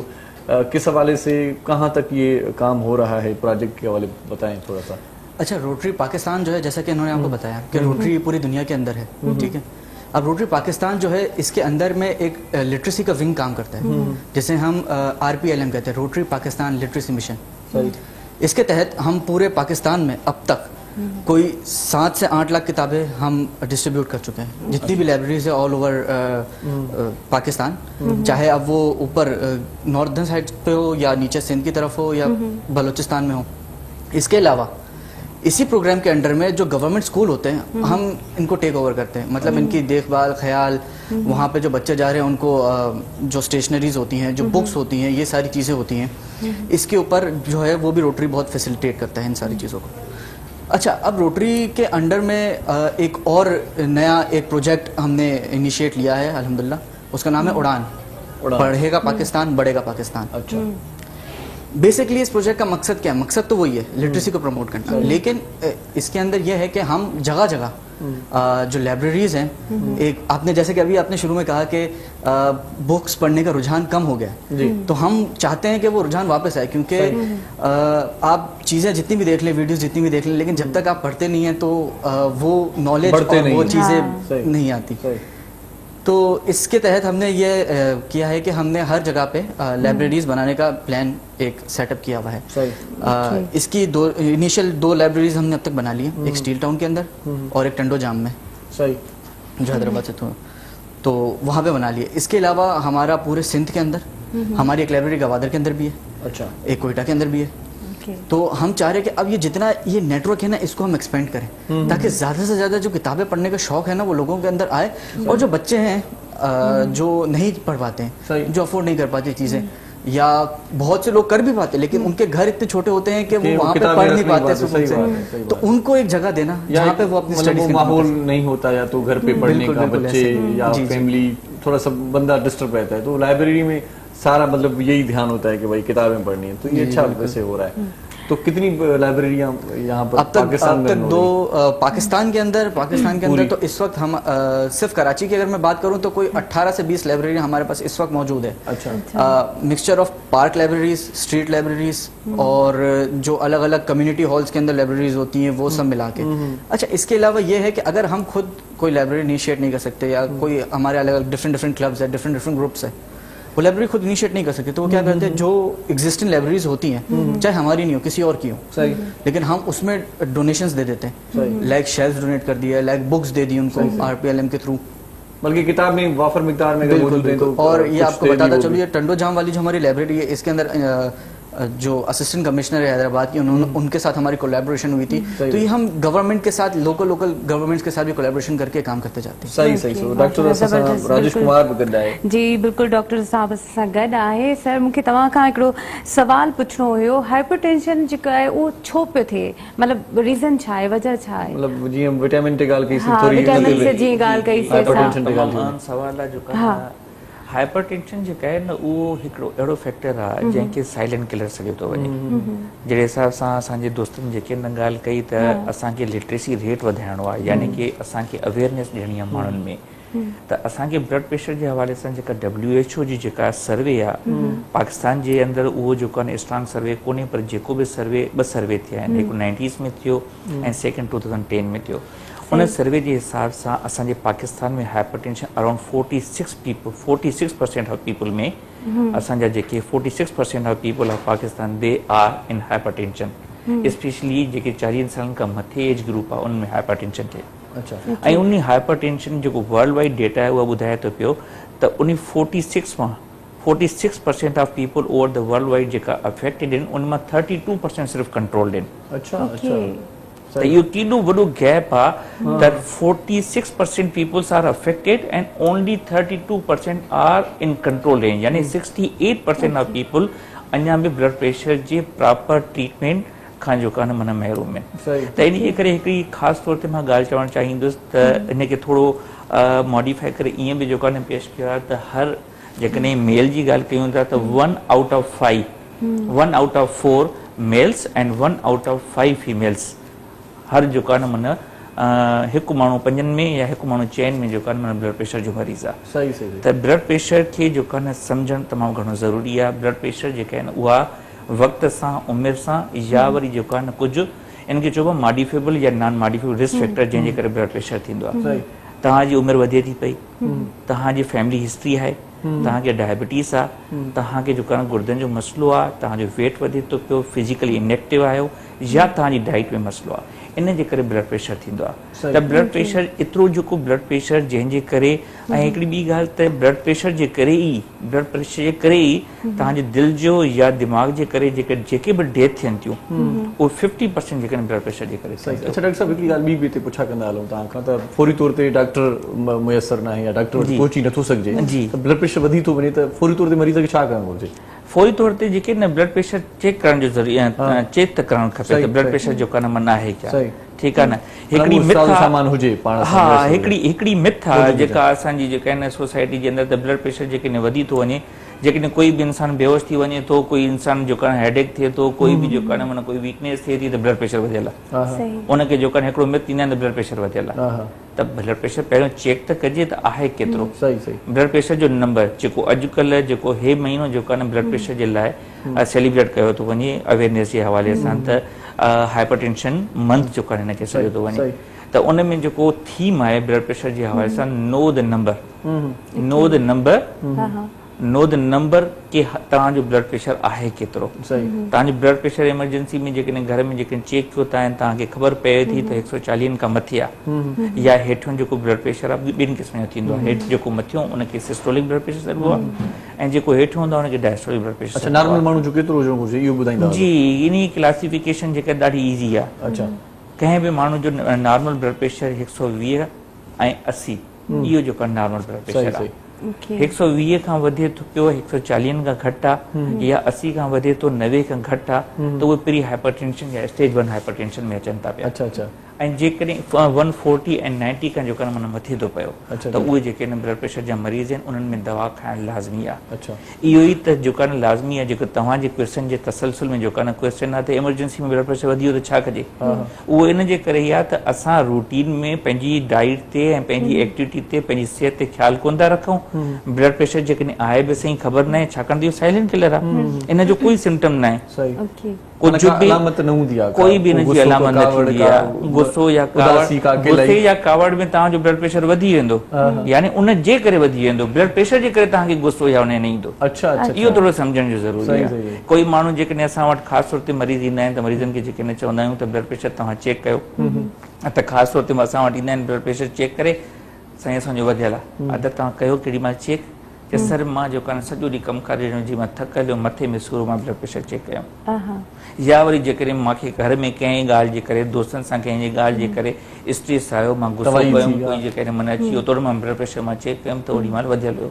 इहो त तव्हांजो बॉडी जो रिएक्शन आहे। अच्छा डॉक्टर साहब, माइग्रेन जेको आहे उहो बि ब्लड प्रेशर जे करे ई थींदो आहे? ब्लड प्रेशर जे करे न थींदो आहे, पर उहो उन जे करे ब्लड प्रेशर तव्हांजो वधी सघे थो। अच्छा, माइग्रेन जे करे ब्लड प्रेशर जेको आहे वधी सघे थो, छाकाणि त माइग्रेन मथे जो सूर यानी कि बॉडी में स्ट्रेस वधंदी, स्ट्रेस वधंदी त ज़ाहिर सी ॻाल्हि आहे जेके असांजूं जेके बि शरियाणियूं आहिनि, जेके बि रगूं आहिनि, उहे ज़ाहिर सी ॻाल्हि सुकड़बियूं, सुकड़नि जे करे ब्लड प्रेशर वधंदो आहे। सही। अच्छा, हिकिड़ी वरी ॻोठाणे तबिके जी ॻाल्हि कयूं त उहे चवंदा आहिनि जेकॾहिं ब्लड प्रेशर वधी थो वञे या लो थो थिए त कुझु न कुझु मरीज़ खे खाराइणु घुरिजे त माना नॉर्मल अहिड़ो कुझु न आहे। ॿ मिथ आहिनि स्पेशली असांजी जेके आहिनि जीपीज़ में ऐं असांजी जेके आहिनि माना ॻोठाणनि में। ब्लड प्रेशर जेकॾहिं वधी वेंदो, जेसिताईं तव्हांखे नंबर ख़बर न आहे तेसिताईं सही नमूने सां ट्रीट न थींदो ऐं ट्रीटमेंट करणु डॉक्टर खां सवाइ इहो तमामु जेको आहे लीथल आहे, तमामु नुक़सानु ॾेई सघे थो। ॿियो कुझु जेके नमूने जीपीज़ असांजा असल में मेन हिस्ट्री आहिनि, असां उन्हनि जी उहे ई जेके आहिनि असांजी हेल्थ केयर यूनिट जा मेन जेके नमूना असांजा आहिनि, जंहिंजे करे असांजा जेके लोकल माण्हू आहिनि उहे लोकली जेके डॉक्टर्स अवेलेबल आहिनि उन्हनि ते आसानी सां पहुची सघनि था। उन्हनि खे स्पेशली मां मैसेज ॾियणु चाहींदुसि त जेके ज़बान जे हेठो जेका टेबलेट रखनि था पिया मरीज़नि जे, त उन सां जेको आहे हिकदमि सां ब्लड प्रेशर लो थी वञे थो, जंहिंजो नुक़सानु थी सघे थो, फ़ाइदो न थींदो आहे। त इन तव्हांजे चैनल जे तसलसल सां मां इहा ॻाल्हि ज़रूरु चवणु चाहींदुसि त जेको अॻ में मिथ हुयो त हिकिड़ी टेबलेट आहे, उहा टेबलेट जेको ज़बान जे हेठो रखी छॾी, तमामु घणो ब्लड प्रेशर वधियल आहे। तव्हांजो घटि त थींदो, पर घटि थियण जे करे एतिरो घटि थी सघे थो त दिमाग़ जी तरफ़ ब्लड जी सर्कुलेशन घटिजी थी वेंदी ऐं उन जे करे फाले थी सघे थो, या ॿिया काफ़ी मसइला थी सघनि था, गुर्दनि जा मसइला थी सघनि था। त इहा जेका टेबलेट रखनि था पिया ज़बान जे हेठो, उहा न रखणु खपे। सही सही। इन जो मुस्तक़िल हल अञा ताईं न निकितो आहे डॉक्टर साहब, मरीज़ माना दवा जेसि ताईं जीअरो आहे त खाईंदो रहे। बिल्कुलु, तव्हांजो तमामु सुठो सुवालु आहे। ॾिसो, हिकिड़ी शइ असांखे जेका न माना ख़ुदा जी रहमत सम्झूं त मां हिकिड़े पासे इन शइ जो ज़िक्र कयुमि त ब्लड प्रेशर तमामु घणो कॉमन आहे, ॿिए पासे इहो ज़िक्र कयुमि त 50% डेथ जेका दिलि जी या दिमाग़ जे करे थिए थी उहा ब्लड प्रेशर जे करे आहे। पर ख़ुदा जी असां इहा हिकिड़ो जेको वॾो शुक्र अदा कयूं त हीअ हिकिड़ी अहिड़ी बीमारी आहे जेका 100% क्यूरेबल आहे, प्रिवेंटेबल आहे। जेकॾहिं यंग माण्हू आहे, उहो पंहिंजो blood pressure know the number, उनखे पंहिंजे नंबर जी ख़बर आहे, उन हिसाब सां पंहिंजे लाइफ स्टाइल खे चेंज कंदो, उन हिसाब सां पंहिंजी एक्सरसाइज़, पंहिंजी फिजिकल एक्टिविटी, पंहिंजी डाइट ते स्मोकिंग खे स्टॉप कंदो, इन्हनि शयुनि ते ख़्यालु कंदो त डेफिनेटली ब्लड प्रेशर जी तरफ़ जेको अॼु जेको थींदो, इहे शयूं लाइफ स्टाइल मॉडिफाई कंदो त 10-12-15 सालनि खां बाद में थींदो। ऐं ॿी हिकिड़ी ॻाल्हि त जेकॾहिं ब्लड प्रेशर जे कंट्रोल जे लाइ एतिरो तव्हांजो नंबर आहे जिते तव्हांजो फिज़िशियन, तव्हांजो डॉक्टर तव्हांखे टैबलेट ॾिए थो पियो, त उन सां जेकॾहिं तव्हांजो ब्लड प्रेशर कंट्रोल नंबर में रहे थो त उन जे करे दिलि, दिमाग़, गुर्दा, अखियूं,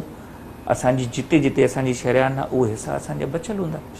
त टैबलेट वठणो हरज न आहे, असल जेका मक़सदु आहे उहो ब्लड प्रेशर जो कंट्रोल हुजणु आहे। सही सही सही, ॾाढी ज़बरदस्त ॻाल्हि कई तव्हां। ऐं इहो बि ॿुधाईंदा हलो कुझु शयूं अहिड़ियूं बि पुछा कयूं सैरिश, जेकी पाण खाधे पीते जूं शयूं इस्तेमालु कंदा आहियूं त उन्हनि मां असांखे फ़ाइदा कहिड़ा आहिनि? ॾहीअ जो इस्तेमालु साईं, ख़ासि तौर ते आने जो इस्तेमालु, अंडे जो, बेदे जो। अंडे हिकिड़ी असांजी जेका आहिनि जेका ब्लड प्रेशर जे हवाले सां जेका डाइट आहे, स्पेशली जेका डेश डाइट उनखे सॾिबो आहे। डेश डाइट में जेके आहिनि increase amount of increase consumption, तव्हां वधि इस्तेमालु जेको करे सघो था, उहो फ्रूट्स वेजिटेबल्स होल ग्रेन्स ॾही जो इस्तेमालु जेकॾहिं तव्हां चओ था त ॾही जे मथां जेका तव्हां छा चवंदा आहियो लेयर जेको हूंदो आहे उहो हटाए करे तव्हां ॾही त ॾाढी मुफ़ीद आहे बिल्कुलु जो कॾहिं यूज़ करे सघो था पिया। एक्सेस हर शइ जो नुक़सानु हूंदो आहे, सुठी हुजे या कुझु बि, एक्सेस जेका बि शइ हूंदी उहो नुक़सानु ॾींदी। लिमिटेड अमाउंट में सर्विंग पंहिंजी कैलरीज़ खे काउंट करे तव्हां कैलकुलेटेड अमाउंट खाईंदव ऐं उहे शयूं जेके मुफ़ीद आहिनि। ॿियो तव्हां ॾही खाइण लाइ ॿियो तव्हां छा चयो? अंडो। अंडे जो हवाले सां जेकॾहिं आहे त अंडे जी जेकॾहिं हिकु ज़र्दी हूंदी आहे, ॿियो सफ़ेदी हूंदी आहे। तव्हां सफ़ेदी खाओ, सफ़ेदी में बिल्कुलु प्रोटीन आहे जेका तव्हां खाई सघो था पिया। जेका ज़र्दी हूंदी आहे उन में फैट हूंदी आहे, फैट खे जो कान घटायो। सही जी सही, ॾाढो सुठो। असां सां गॾु ॿिया नौजवान पिया आहिनि, मुमताज़ अली बुढ़ो साहब, दानियाल मकानी साहब। दानियाल साहब, नेक्स्ट प्रोग्राम्स रोटरी के क्या हैं, इस हवाले से भी थोड़ी जानकारी होनी चाहिए कि आइंदा मुस्तकबिल में क्या गोल अचीव करने वाले हैं आप? इंशाल्लाह। अच्छा देखें, हमारा जो गोल इस वक्त है वो तो एक कहते हैं ना अल्टीमेट गोल, वो तो हमारा ये है कि हर बच्चा एजुकेटेड हो, अच्छा, और पोलियो से फ्री हो। अब पोलियो जो है, जैसा कि मुमताज़ ने बताया, इसके अंदर बहुत चैलेंजेस बहुत हैं, क्योंकि एक सिंपल सी बात मैं आपको बताता हूँ कि अगर अफगानिस्तान के, जब तक अफगानिस्तान में पोलियो ख़त्म नहीं होगा तब तक पाकिस्तान में नहीं हो सकता, क्योंकि ये दो मुल्क बहुत ज़्यादा कनेक्टेड है, हिस्ट्री से, पास्ट हिस्ट्री भी और फिर माइग्रेशन के थ्रू भी बहुत ज़्यादा। तो पहले हमें वहाँ पे कंट्रोल करना होगा। पाकिस्तान में तो हम जितनी हद तक हमारी कोशिश हो जाए और जितनी हद तक हमारी सलाहियतें हैं, हमारे रिसोर्सेज हैं, हम सब कंट्रोल करने की कोशिश कर रहे हैं, लेकिन जब तक ये दोनों कंट्रीज लिंक्ड है। अच्छा, इसके अलावा एक और कंट्री थी नाइजीरिया की, लेकिन वहाँ पे ख़त्म हो गया। क्यों? वहाँ पे एक कंट्री थी, एक कंट्री ने अपना करा, कंट्रोल करा और ये कंट्रोल हो गया। अच्छा, इसके अलावा जो लिटरेसी और पोलियो से बढ़ के भी रोटरी की बहुत सारी चीज़ें, जैसे हम प्लांटेशन के ऊपर भी काम करते हैं। अच्छा, ज़बरदस्त। हाँ, हम जो कम्युनिटी सर्विसेज है उसके ऊपर भी काम करते हैं। कम्युनिटी सर्विसेज भी हमारा एक वो फोटे है। तो इन सारी चीज़ों के ऊपर काम हो रहा है। अच्छा, बुढ़ा साहब, इहो मूंखे ॿुधायो तव्हां त अमली तौर ते तव्हांजी टीम बाक़ाइदा वञे पई, कमु करे पई, या सिर्फ़ु मतिलबु हिकिड़ो सिलसिलो ठाहे करे जोड़ जक करे पोइ वरी ठाहे छॾिबो आहे, ॿिया माण्हू वञी कंदा आहिनि? मां तव्हांखे पंहिंजो मिसाल ॾियां थो। जेकॾहिं मां जीअं शहर सां वास्तो रखां पियो, ऐं मां तव्हांखे पहिरियों ॿुधायो त रोटरी जेके हिन में डिस्ट्रिक्ट हूंदा आहिनि पाकिस्तान जा, हाणे हिकु सिंध बलोचिस्तान में आहे, ॿियो पंजाब ऐं खैबर पख्तूनख्वा में। हाणे जेको सिंध ऐं बलोचिस्तान में आहे उन में वरी क्लब्स आहिनि, उन में हर जेके असांजा डिस्ट्रिक्ट आहिनि, जेके असांजा शहर थी विया, लाड़काणो, हैदराबाद, शिकारपुर, जैकाबाद, सखर, इन्हनि में असांजा वरी असांजी रोटरी जा जेके क्लब्स आहिनि, वरी उन्हनि में असांजा नौजवान कमु कनि पिया। ऐं तव्हांखे पंहिंजो मिसाल ॾियां थो त अल्हम्दुलिल्लाह जंहिं टाइम ते आउं पंहिंजे क्लब जो प्रेसिडेंट हुयुमि, त उन टाइम ते जेके असां प्रोजेक्ट्स कया हुयासीं, जीअं तव्हांखे दानियाल ॿुधायो त असां कम्युनिटी ते बि असां कमु कयूं पिया। त असीं जेके रोटेक्टर्स आहियूं, जेके नौजवान आहियूं, असां पंहिंजे ख़र्चीअ मों ई हाणे जेके कोविड-19 जा जेके डेज़ हलनि पिया, तव्हांखे ख़बर आहे त उन में तक़रीबन जेके माना ग़रीब उहे बेरोज़गार थी चुका हुया। इवन उन्हनि खे जेको आहे न, जेके डेली बेसिस ते कमाइण वारा जेके हुया गरीब, उन्हनि खे वेलो मानी खाइण लाइ न हुयो, उहे परेशान हुया। त यकीन कयो त पोइ असां उहा सूरत हाल ॾिसी करे, जेके असांजा नौजवान आहे, जेके असांजे टीम मेंबर्स हुया, असां पाण खां स्टार्ट करे, पंहिंजे घर खां स्टार्ट करे, पोइ असीं 70-80 हज़ार जो असां राशन वरितोसीं, ऐं उहो 70-80 हज़ार असां पंहिंजे दोस्तनि में उहो असां पाण डिस्ट्रीब्यूट कयोसीं। मूंखे ॾाढी ख़ुशी थी तव्हां ॿिन्ही नौजवान सां मिली करे, छो त रोटरी में आउं ॾिसंदो आहियां सदाईं झूना माण्हू, सो नौजवान बि अची विया, ॾाढी सुठी ॻाल्हि आहे। वॾी महिरबानी तव्हांजी बुढ़ा साहिब, मुमताज़ अली बुढ़ो साहिब ऐं दानियल मकानी साहिब, बहुत शुक्रिया आपका। ऐं डॉक्टर राजेश कुमार साहिब, तव्हांजी वॾी महिरबानी, ॾाढो सुठो लॻो तव्हां सां कचहरी करे, फर्स्ट टाइम मुलाक़ात थी, पर सुठे नमूने सां तव्हां डिफाइन कयो मामलनि खे, असांखे मज़ो आयो। सो आख़िर में वेंदे वेंदे असां सबा हाशमी खां कलाम ॿुधंदासीं, हाणे वरी पाण मोकिलायूं। बिल्कुलु, असां मोकिलाईंदासीं तव्हां सां, छो जो सुभाणे असांखे वरी तव्हां सां मिलणो आहे नवनि गेस्ट सां गॾु। ऐं उन खां अलावा पंहिंजो खोड़ सारो ख़्यालु रखो, ब्लड प्रेशर जीअं थिए थो पियो, या पंहिंजी डाइट जो ख़्यालु रखो, ऐं विटामिन डी वठो, छो जो विटामिन सां ई तव्हां हेल्दी रहंदव। ऐं उन खां अलावा पंहिंजे घर वारनि जो, पंहिंजे पीउ माउ जो, सभिनी जो ख़्यालु रखो। बिल्कुलु जी लतीफ़ जी, मिठी ॿोली, पाण सदाईं गॾु।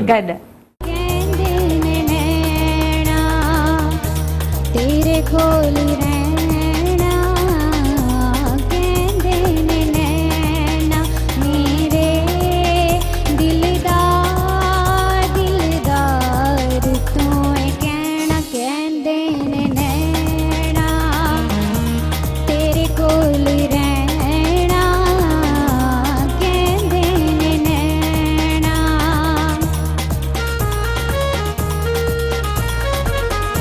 आज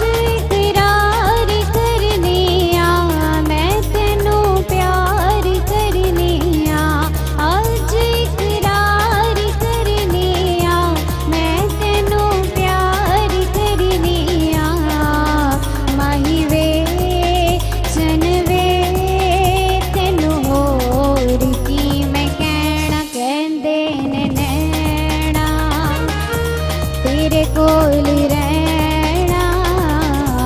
कहंदे ने नैना मेरे दिलदार दिलदार तू कहना कहंदे ने नैना तेरे कोल रहना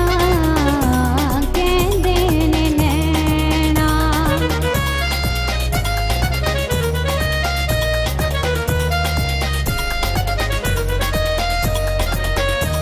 जी करे कोल बैठी रां बैठी बैठी तकदीरां जी करे कोल बैठी रां बैठी बैठी तकदीरां लखां खुशियां तेरा मिल पैना कहंदे ने नैना तेरे कोल रहना कहंदे ने नैना मेरे दिलदार दिलदार तू कहना कहंदे ने नैना तेरे कोल रहना कहंदे ने नैना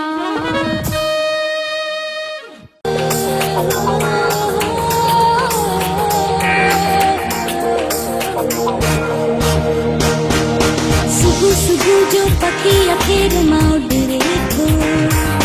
हरी नारी रबखे संभाले निकरे थो हिन सरजमीन सिंध ते जिए सजो घरे थो खुशहाली है अमन जो दे पैगाम मुझे सिंध के सलाम सलाम सिंध